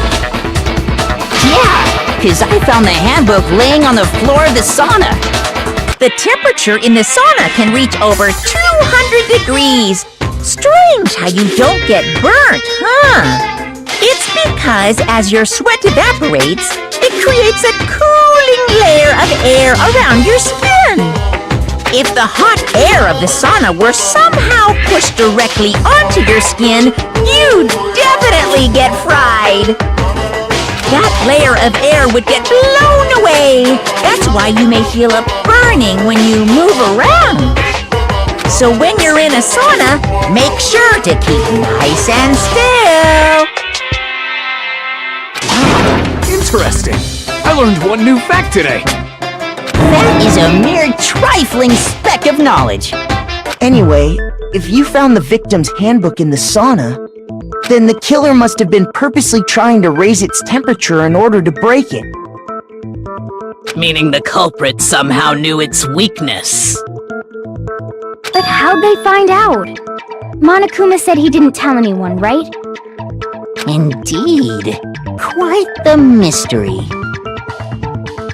What if they found out by accident? What do you mean by accident?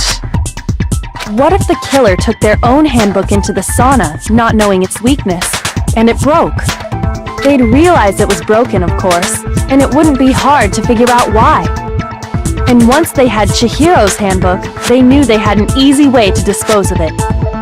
I won't say it's not possible, but who would have done something like that?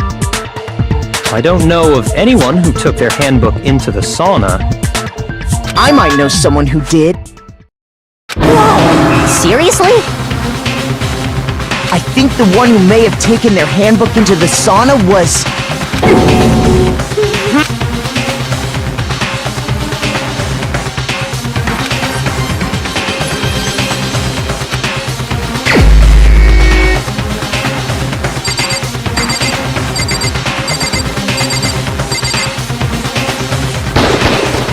Here's my answer! Mondo.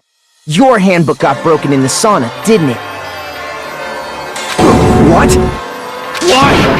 Why do you keep accusing him?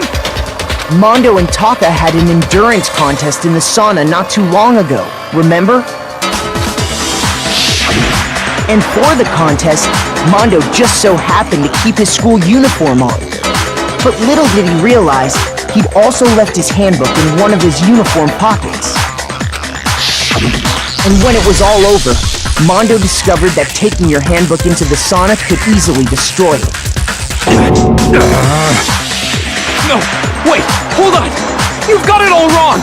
He would never kill! I don't accept this! Show me the proof! The actual solid proof!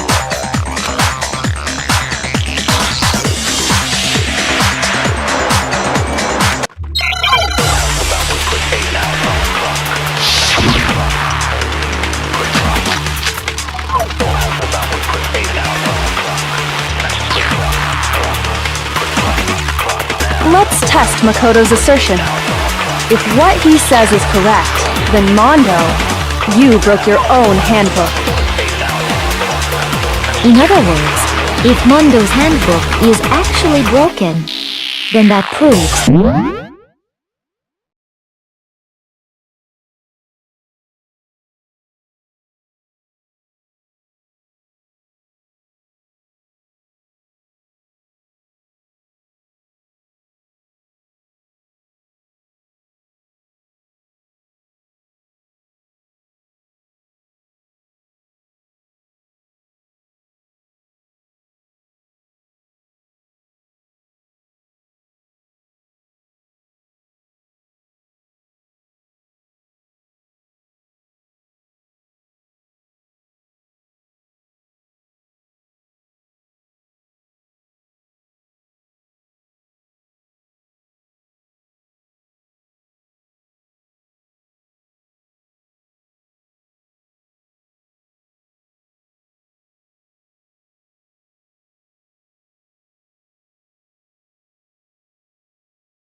Well, my goddamn handbook works just fine! See? Look! Makoto was wrong after all! Mondo wouldn't hurt a fly!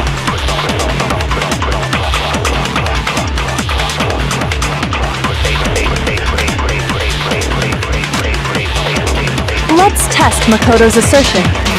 If what he says is correct, then Mondo, you broke your own handbook.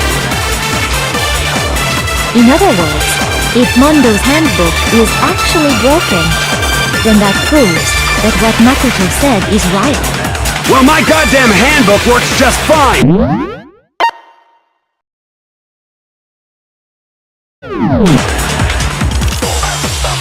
See? Look! Makoto was wrong after all! Mondo wouldn't hurt a fly!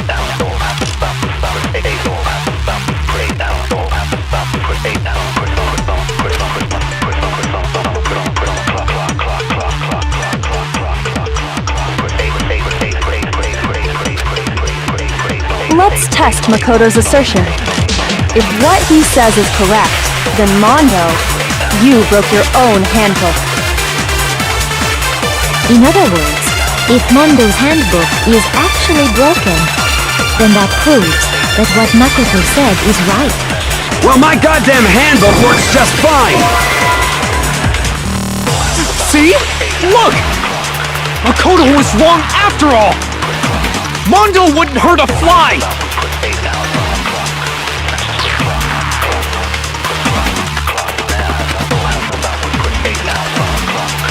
Let's test Makoto's assertion. If what he says is correct, then Mondo, you broke your own handbook. In other words, if Mondo's handbook is actually broken, then that proves that what Makoto said is right. Well, my goddamn handbook works just fine!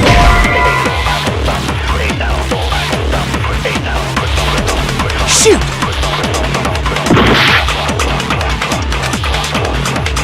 Let's test Makoto's assertion. If what he says is correct, then Mondo, you broke your own handbook. In other words, if Mondo's handbook is actually broken, then that proves that what Makoto said is right. Well, my goddamn handbook works just fine!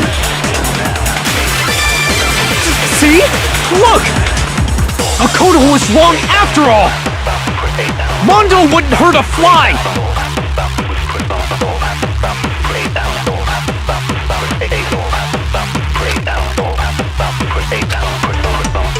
Let's test Makoto's assertion. If what he says is correct, then Mondo, you broke your own handbook. In other words, if Mondo's handbook is actually broken, then that proves that what Makoto said is right. Well, my goddamn handbook works just fine! See? Look! Makoto was wrong after all!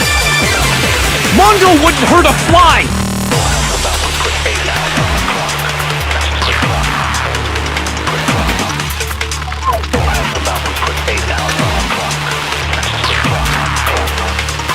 Let's test Makoto's assertion.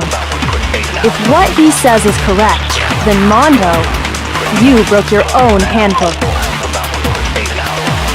In other words, if Mondo's handbook is actually broken, then that proves that what Makoto said is right.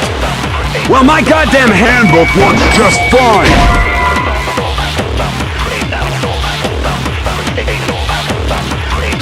Shoot!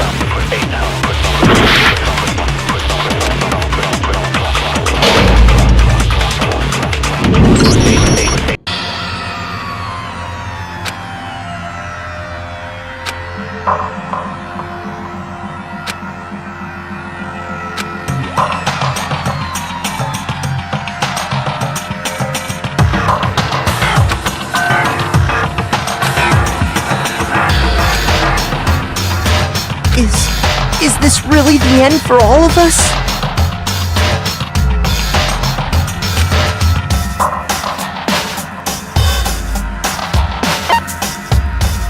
I refuse to give up yet!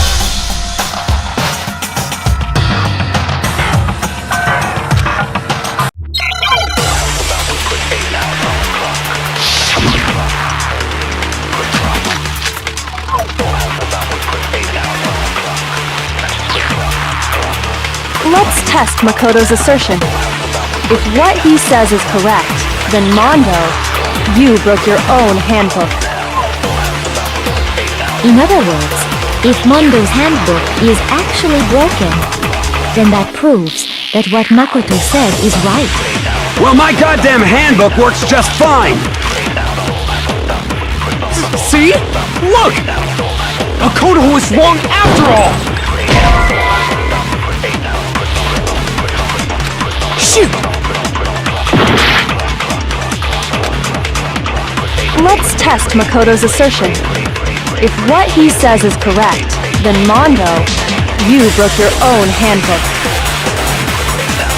In other words, if Mondo's handbook is actually broken, then that proves that what Makoto said is right. Well, my goddamn handbook works just fine! No, that's wrong!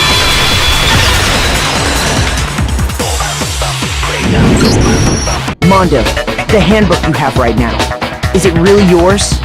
The fuck is that supposed to mean? The broken handbook that was in the main hall. Isn't that one actually yours? What the heck are you talking about? What I mean is, I think Mondo swapped his handbook out for one that actually works. I think he took Leon's handbook and replaced it with his own. After all, Monokuma said himself that Leon's handbook never should have broken. That's right! The punishment it suffered wasn't nearly enough to destroy it. So then, the broken handbook in the main hall is actually Mondo's. Which would mean that the handbook Mondo has right now is actually Leon's, yes? But doesn't that violate the school regulation that says loaning out your handbook is prohibited? Well, here's how I look at it.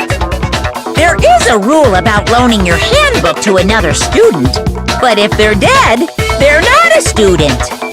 It's kind of a gray area, I admit. But no worries. If anything, it just makes things more interesting. As such, I decree that exchanging handbooks with a corpse is not a violation of the rules. Well, Mondo, if I'm wrong about this, you're welcome to say so. I'm happy to admit I made a mistake, but... Son of a bitch! What's wrong, bro? Come on! Tell him he's wrong! You are wrong! You have to be wrong! Everything you just said is wrong! You made it all up! Okay, then why don't we look back on this case one more time, from the beginning? That way, everything will become clear, and we'll all see if I was right or wrong.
exactly what happened. First, let's take a look back to before the incident.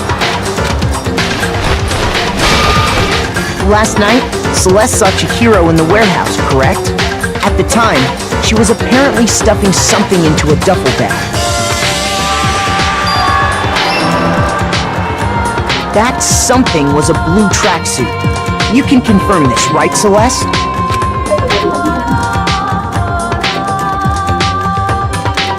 With bag in hand, Chihiro headed out. She made her way to the locker room, specifically the boys' locker room. But how could the victim, who was apparently a girl, access the boys' locker room?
The killer is you!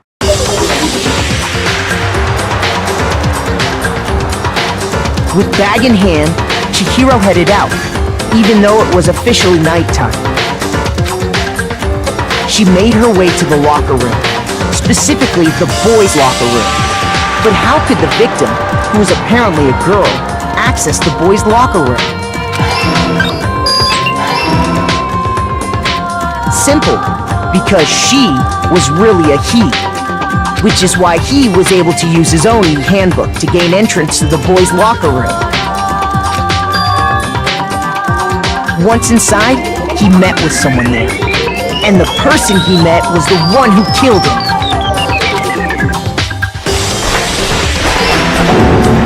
It seems likely that the killer grabbed the nearby dumbbell, approached the unsuspecting Chihiro, and attacked him.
The killer is you!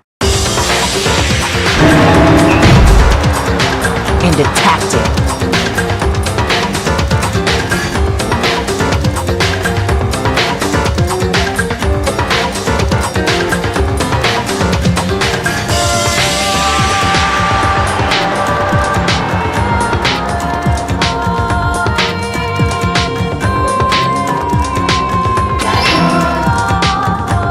And that's where the bloodstains on the poster and carpeting in the boys' locker room came from.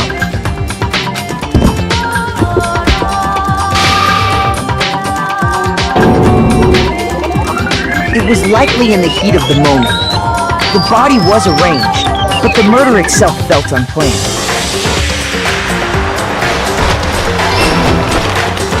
Which is why the killer hurried to try and hide the act. First, pulling up the bloodstained carpet. Then, removing the bloody poster.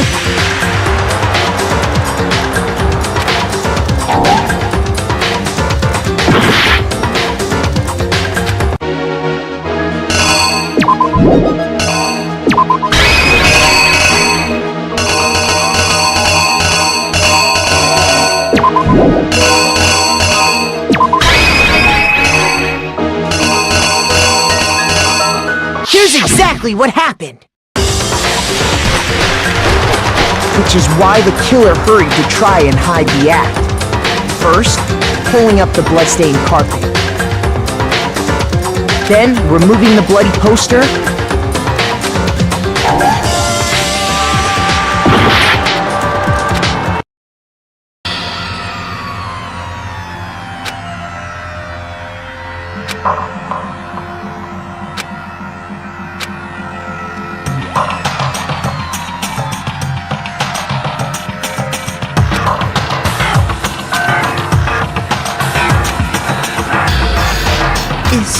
Is this really the end for all of us?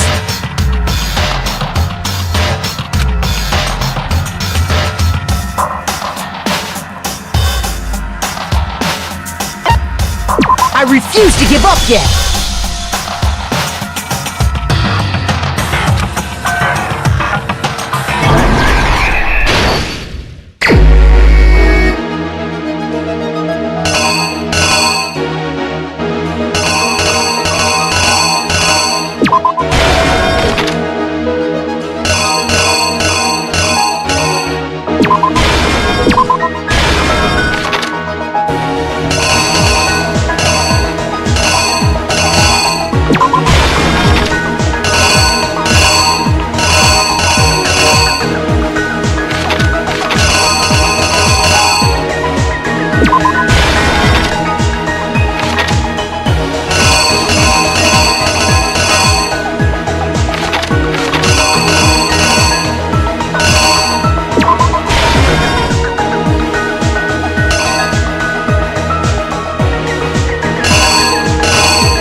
The killer is you! First, let's take a look back to before the incident. Last night, Celeste saw Chihiro in the warehouse, correct? At the time, she was apparently stuffing something into a duffel bag.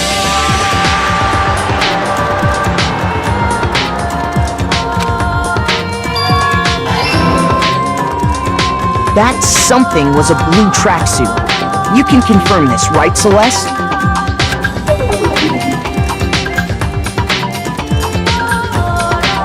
With bag in hand, Chihiro headed out, even though it was officially nighttime.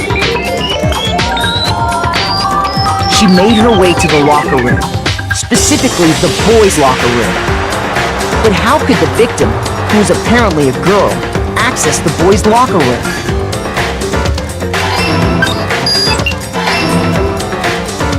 Simple, because she was really a he, which is why he was able to use his own e-handbook to gain entrance to the boys' locker room. Once inside, he met with someone there, and the person he met was the one who killed him.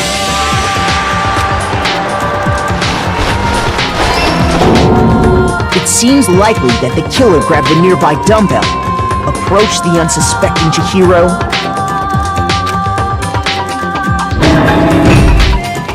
and attacked him.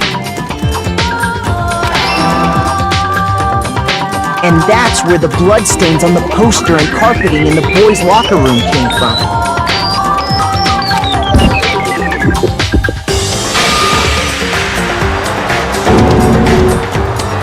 It was likely in the heat of the moment. The body was arranged, but the murder itself felt unplanned. Which is why the killer hurried to try and hide the act. First, pulling up the bloodstained carpet. Then, removing the bloody poster.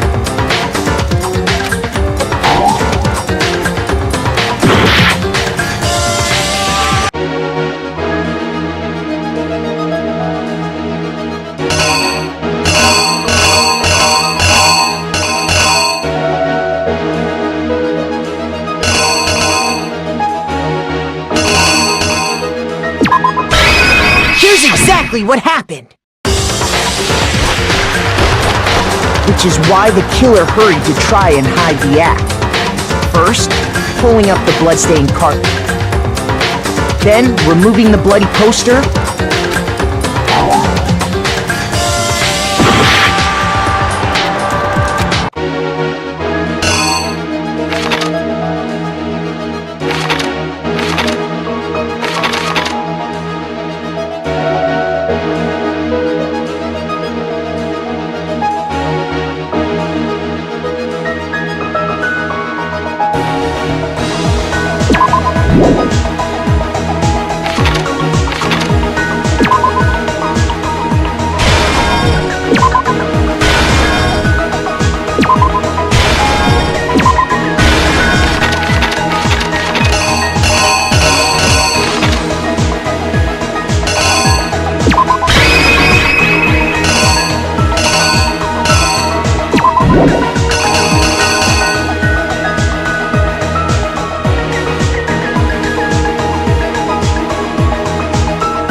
The killer is you! Which is why the killer hurried to try and hide the act. Then, removing the bloody poster.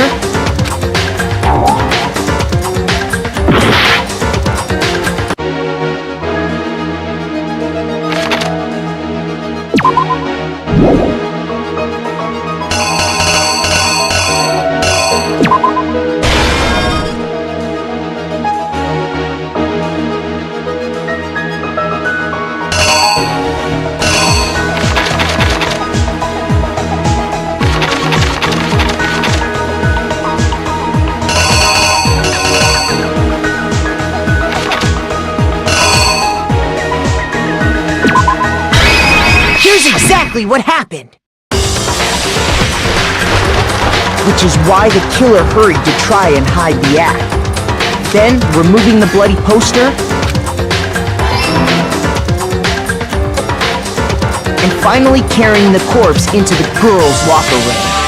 A girl's handbook was necessary to get into the locker room, of course, but this alone doesn't prove that the killer was necessarily a girl. After all, Sayaka and Junko's handbooks had been placed in the main hall. Using one of those, a boy could get into the girls' locker room without much problem.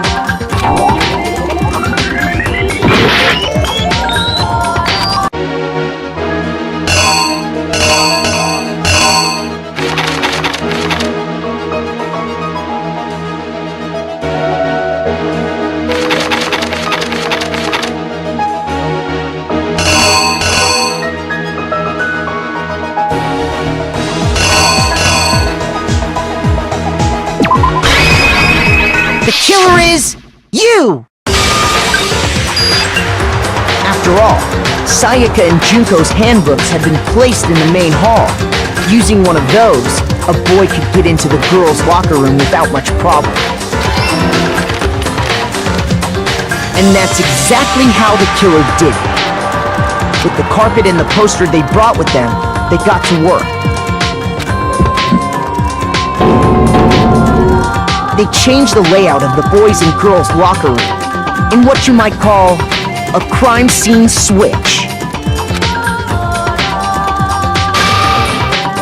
That could have been the end of things, but no.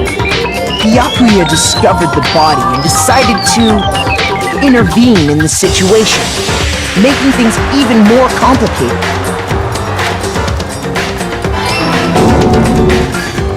So, after stumbling on the crime scene, he went and grabbed the extension cord from the library, and then he got to work.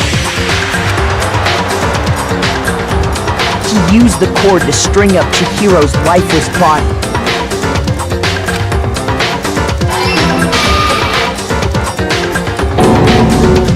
Then, using the victim's own blood, he left a grisly message there at the scene of the crime. He wanted to create the illusion that Genocide Jack was responsible for the slaughter. And around the same time that Byakuya was putting together this facade, the killer, having already disposed of Chihiro's bag and other belongings, arrived there. They planned to destroy the last piece of evidence, Chihiro's handbook.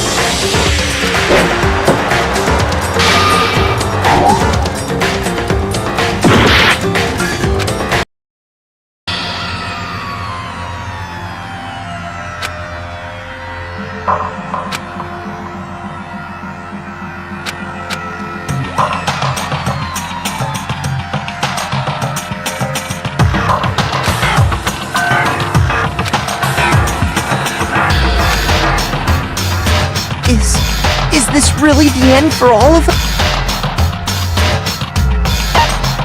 I refuse to give up yet!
The killer is you!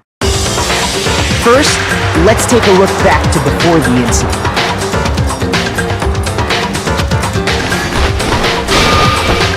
Last night, Celeste saw Chihiro in the warehouse, correct? At the time, she was apparently stuffing something into a duffel bag. That something was a blue tracksuit. You can confirm this, right, Celeste?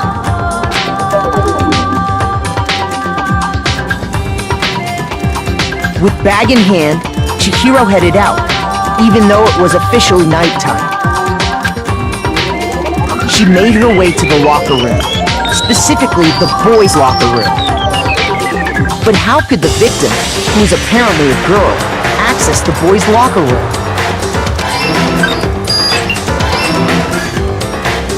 Simple, because she was really a he, which is why he was able to use his own handbook to gain entrance to the boys' locker room.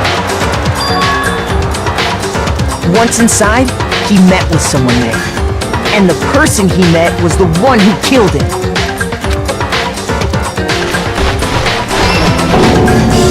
It seems likely that the killer grabbed the nearby dumbbell, approached the unsuspecting Chihiro,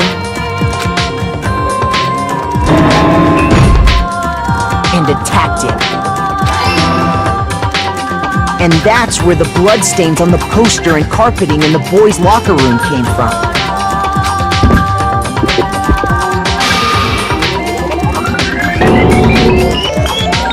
It was likely in the heat of the moment. The body was arranged, but the murder itself felt unplanned. Which is why the killer hurried to try and hide the act. First, pulling up the bloodstained carpet. Then, removing the bloody poster.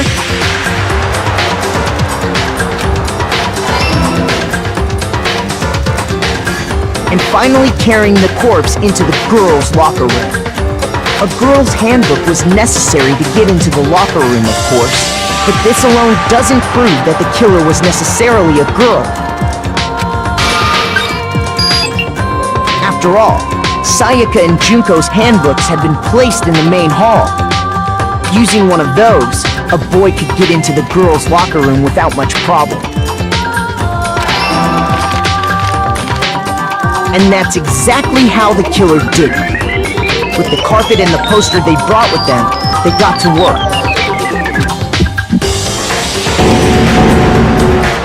They changed the layout of the boys' and girls' locker room in what you might call a crime scene switch. That could have been the end of things, but no. Byakuya discovered the body and decided to intervene in the situation, making things even more complicated.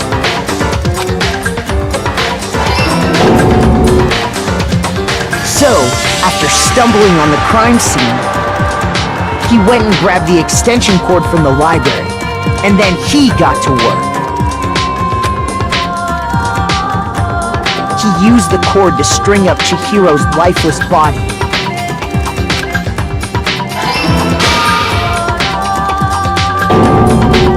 Then, using the victim's own blood, he left a grisly message there at the scene of the crime. He wanted to create the illusion that Genocide Jack was responsible for the slaughter. And around the same time that Byakuya was putting together this facade, the killer, having already disposed of Chihiro's bag and other belongings, arrived at the sauna. There, they planned to destroy the last piece of evidence, Chihiro's handbook.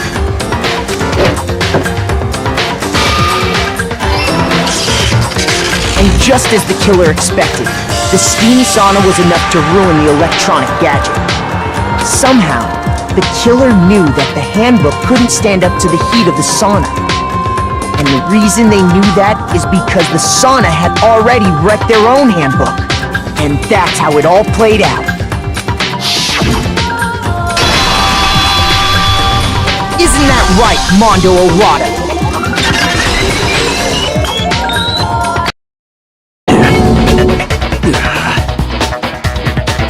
Wait!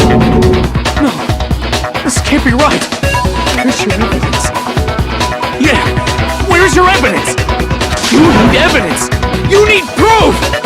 Without any proof, you can't pin any of this on him!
Show me some evidence! You're wrong! I won't listen! I refute you! False! Show me some evidence! I won't listen! False! I refuse to vote! Show me some evidence! You're wrong! I won't listen! I refute you! False! Show me some evidence! I won't listen! False! You're corrupt! I refuse to vote! Show me some evidence! This should prove it!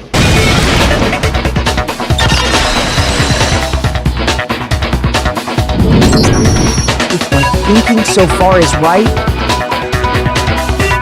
Mondo must have replaced his broken handbook with Leon's.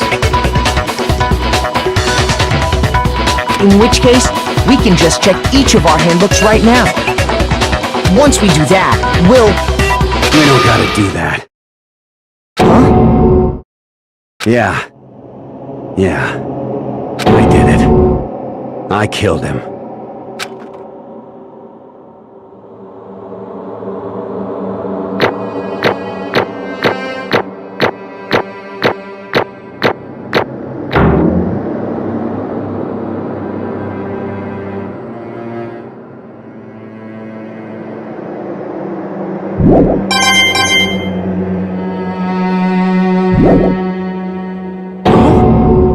Bro! What are you saying? I got no choice, man. After hearing all that, I gotta just... give up. Go ahead, Monokuma. Get it over with. Ask for the goddamn verdict. Roger that! Wait! Hold on! No waiting! No holding on! Time for the moment we've all been waiting for! Grab your lever and give it a yank! Who will you elect as the Blackened this time around? Will you make the right choice or the dreadfully wrong one? What's it gonna be? What's it gonna be?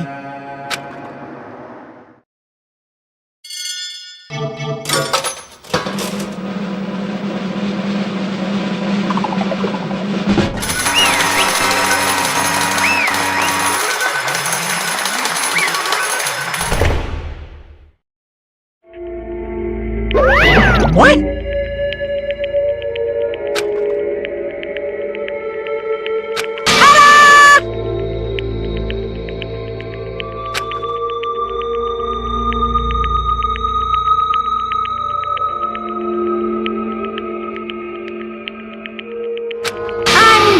Unbelievable.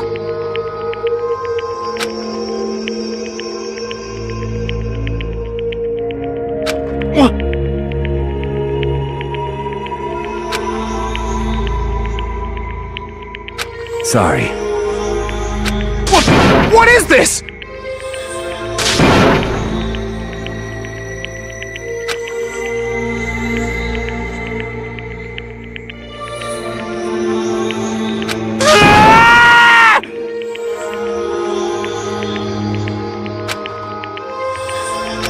Now then. Actually...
Weak.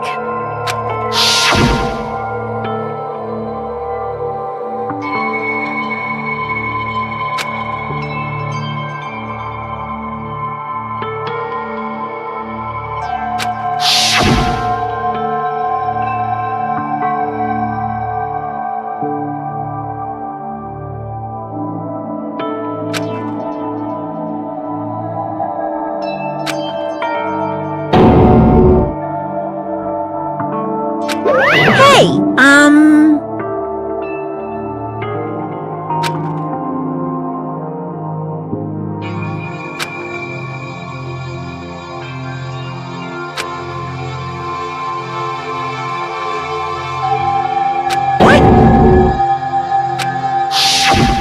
What? I'm sorry.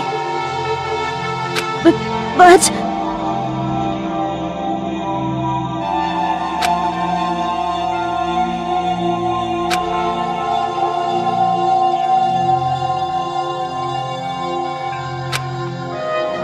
That's right. I want to change.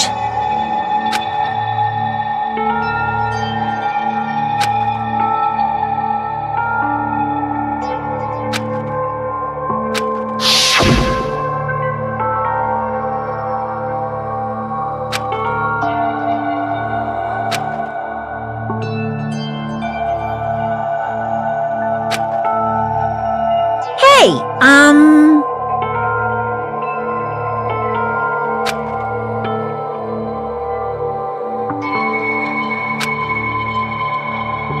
Yeah, that's right.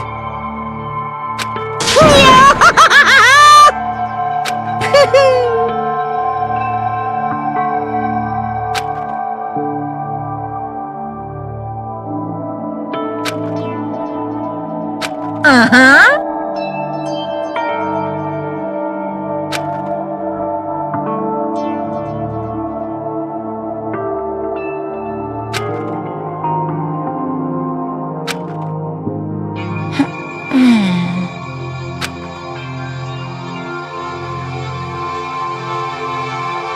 Correct.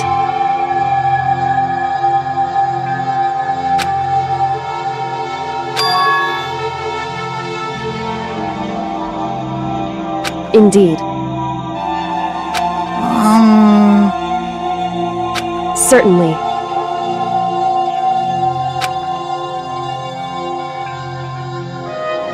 But... Because...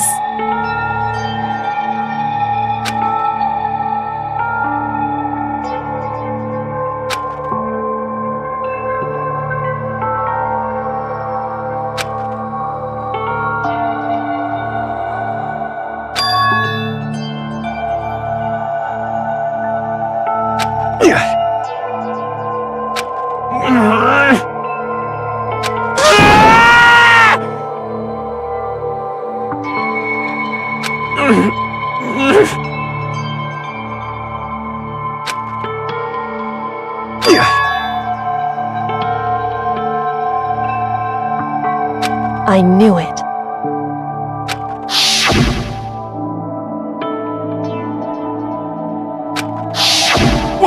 What is this? You're wrong! Don't make me repeat myself.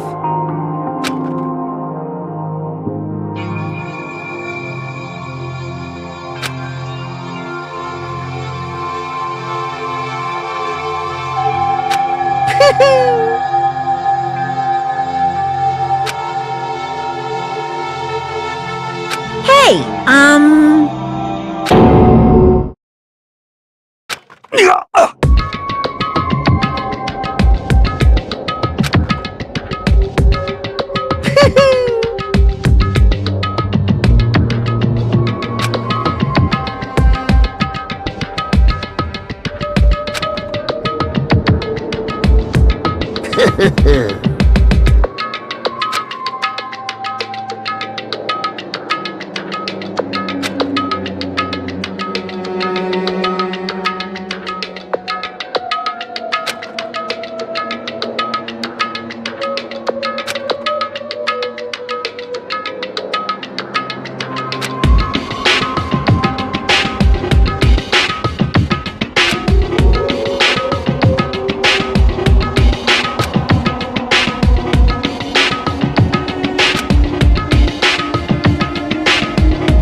I just...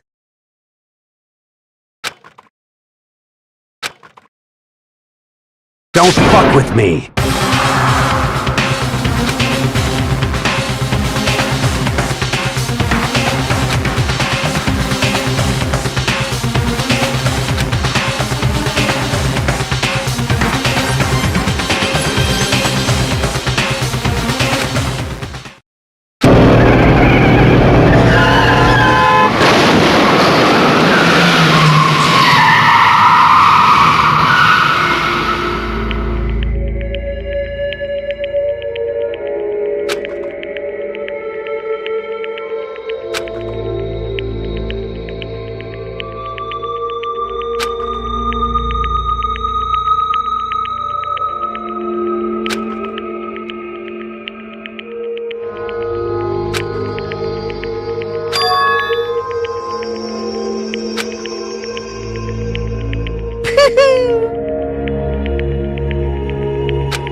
I just...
I just...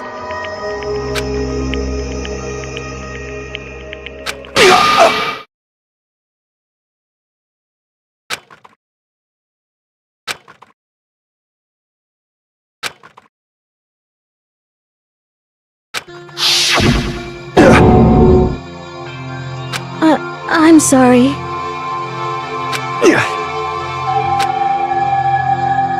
Huh?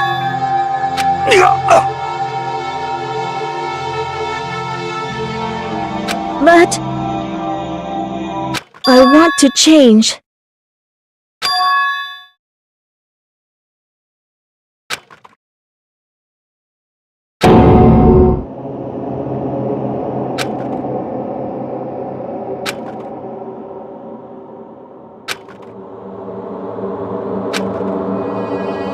You piece of... What? What? Huh?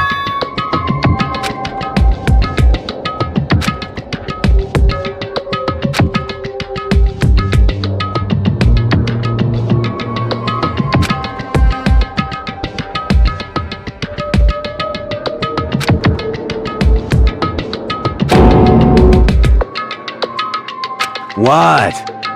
What? No!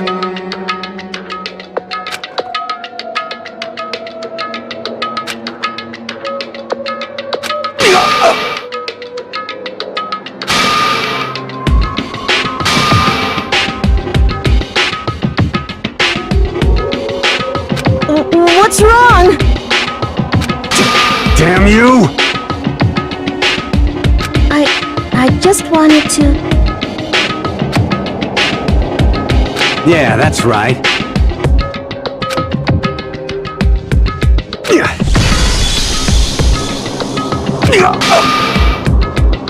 You son of a bitch!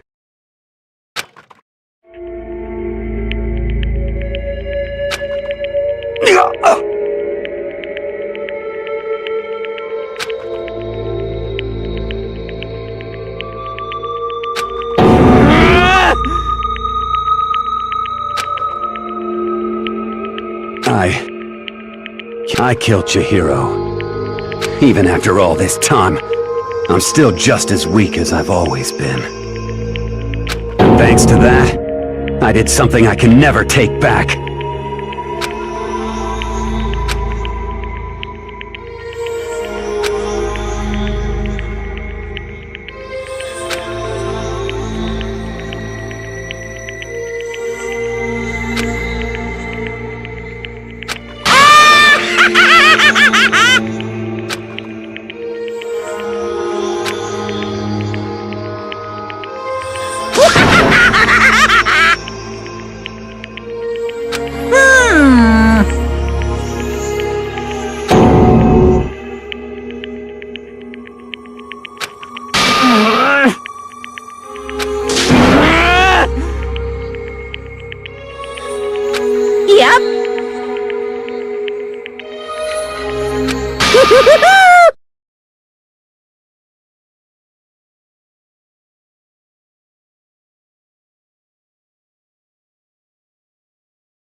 Well now.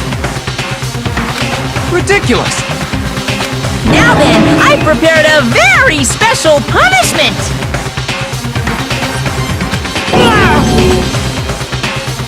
Let's give it everything we've...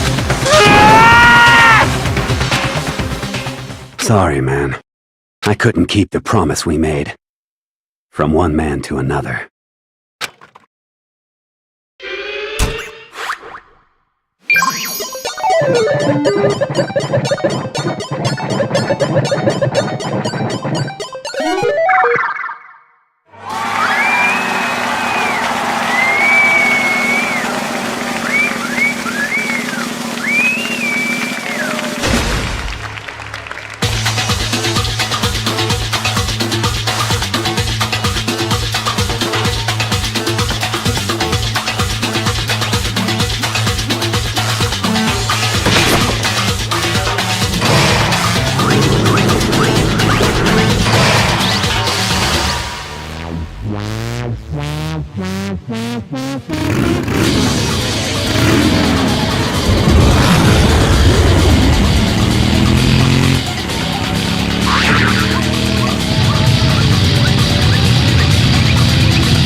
Naturally.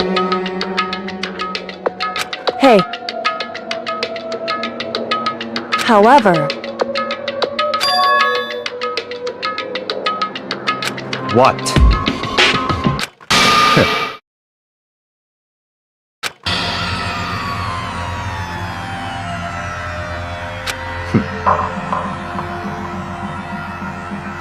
Honestly.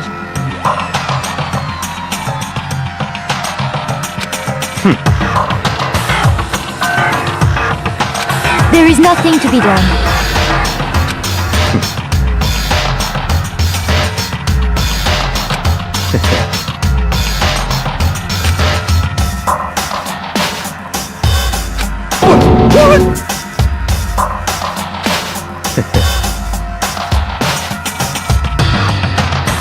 Well,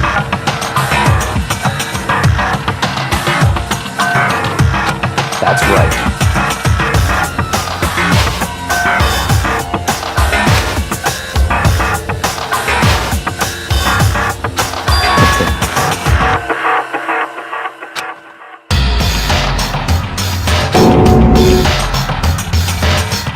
I see.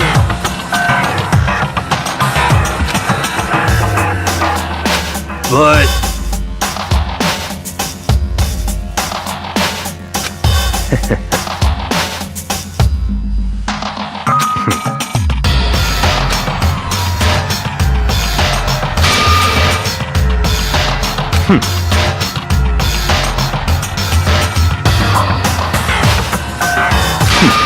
Interesting.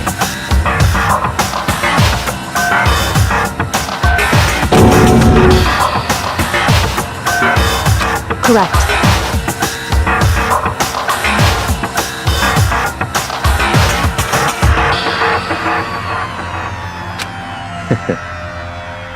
Indeed. Hey, What's this? you.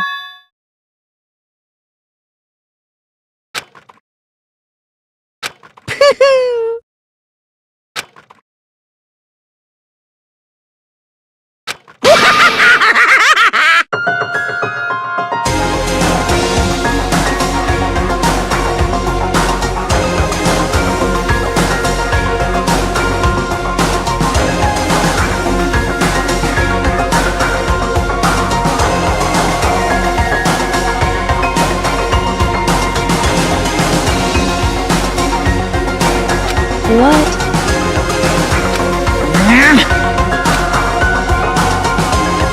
Damn.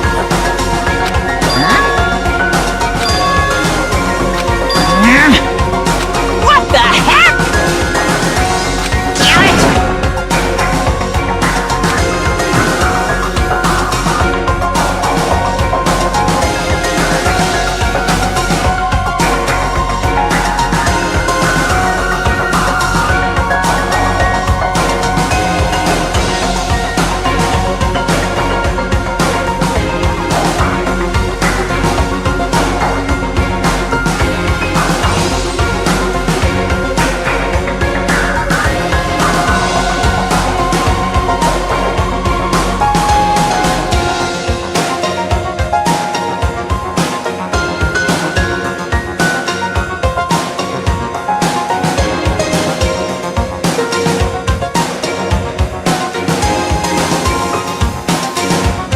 Ooh, how exciting!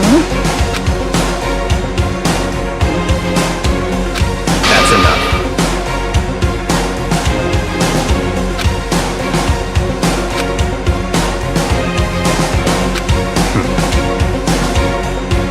In the name of my family. You're getting all riled up!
Well, anyway, like I was saying, this is a pretty good spot. Yeah, a really good spot. Anyway, isn't it amazing how that girl went and killed someone before things even had a chance to get boring? Once things really get moving, it'll be like fear and despair charge forward at a speed nothing can hope to match. But I must admit, I'm disappointed. I went to all the pain and effort of making you part of the group, and you couldn't play your part. You do remember you were supposed to make the first move, right? Well, no biggie. Nothing we can do about it now, so just do your best to make things more exciting from now on, okay? After all, that's what everyone wants to see. As long as you don't want to know my measurements, fire away!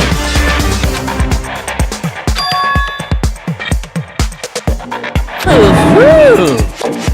My, you really took me by surprise there. I know I said you could ask anything, but...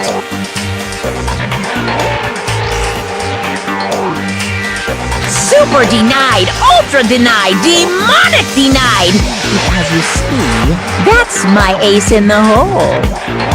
And nobody'd be dumb enough to reveal that, right? No matter how close they were to their friends.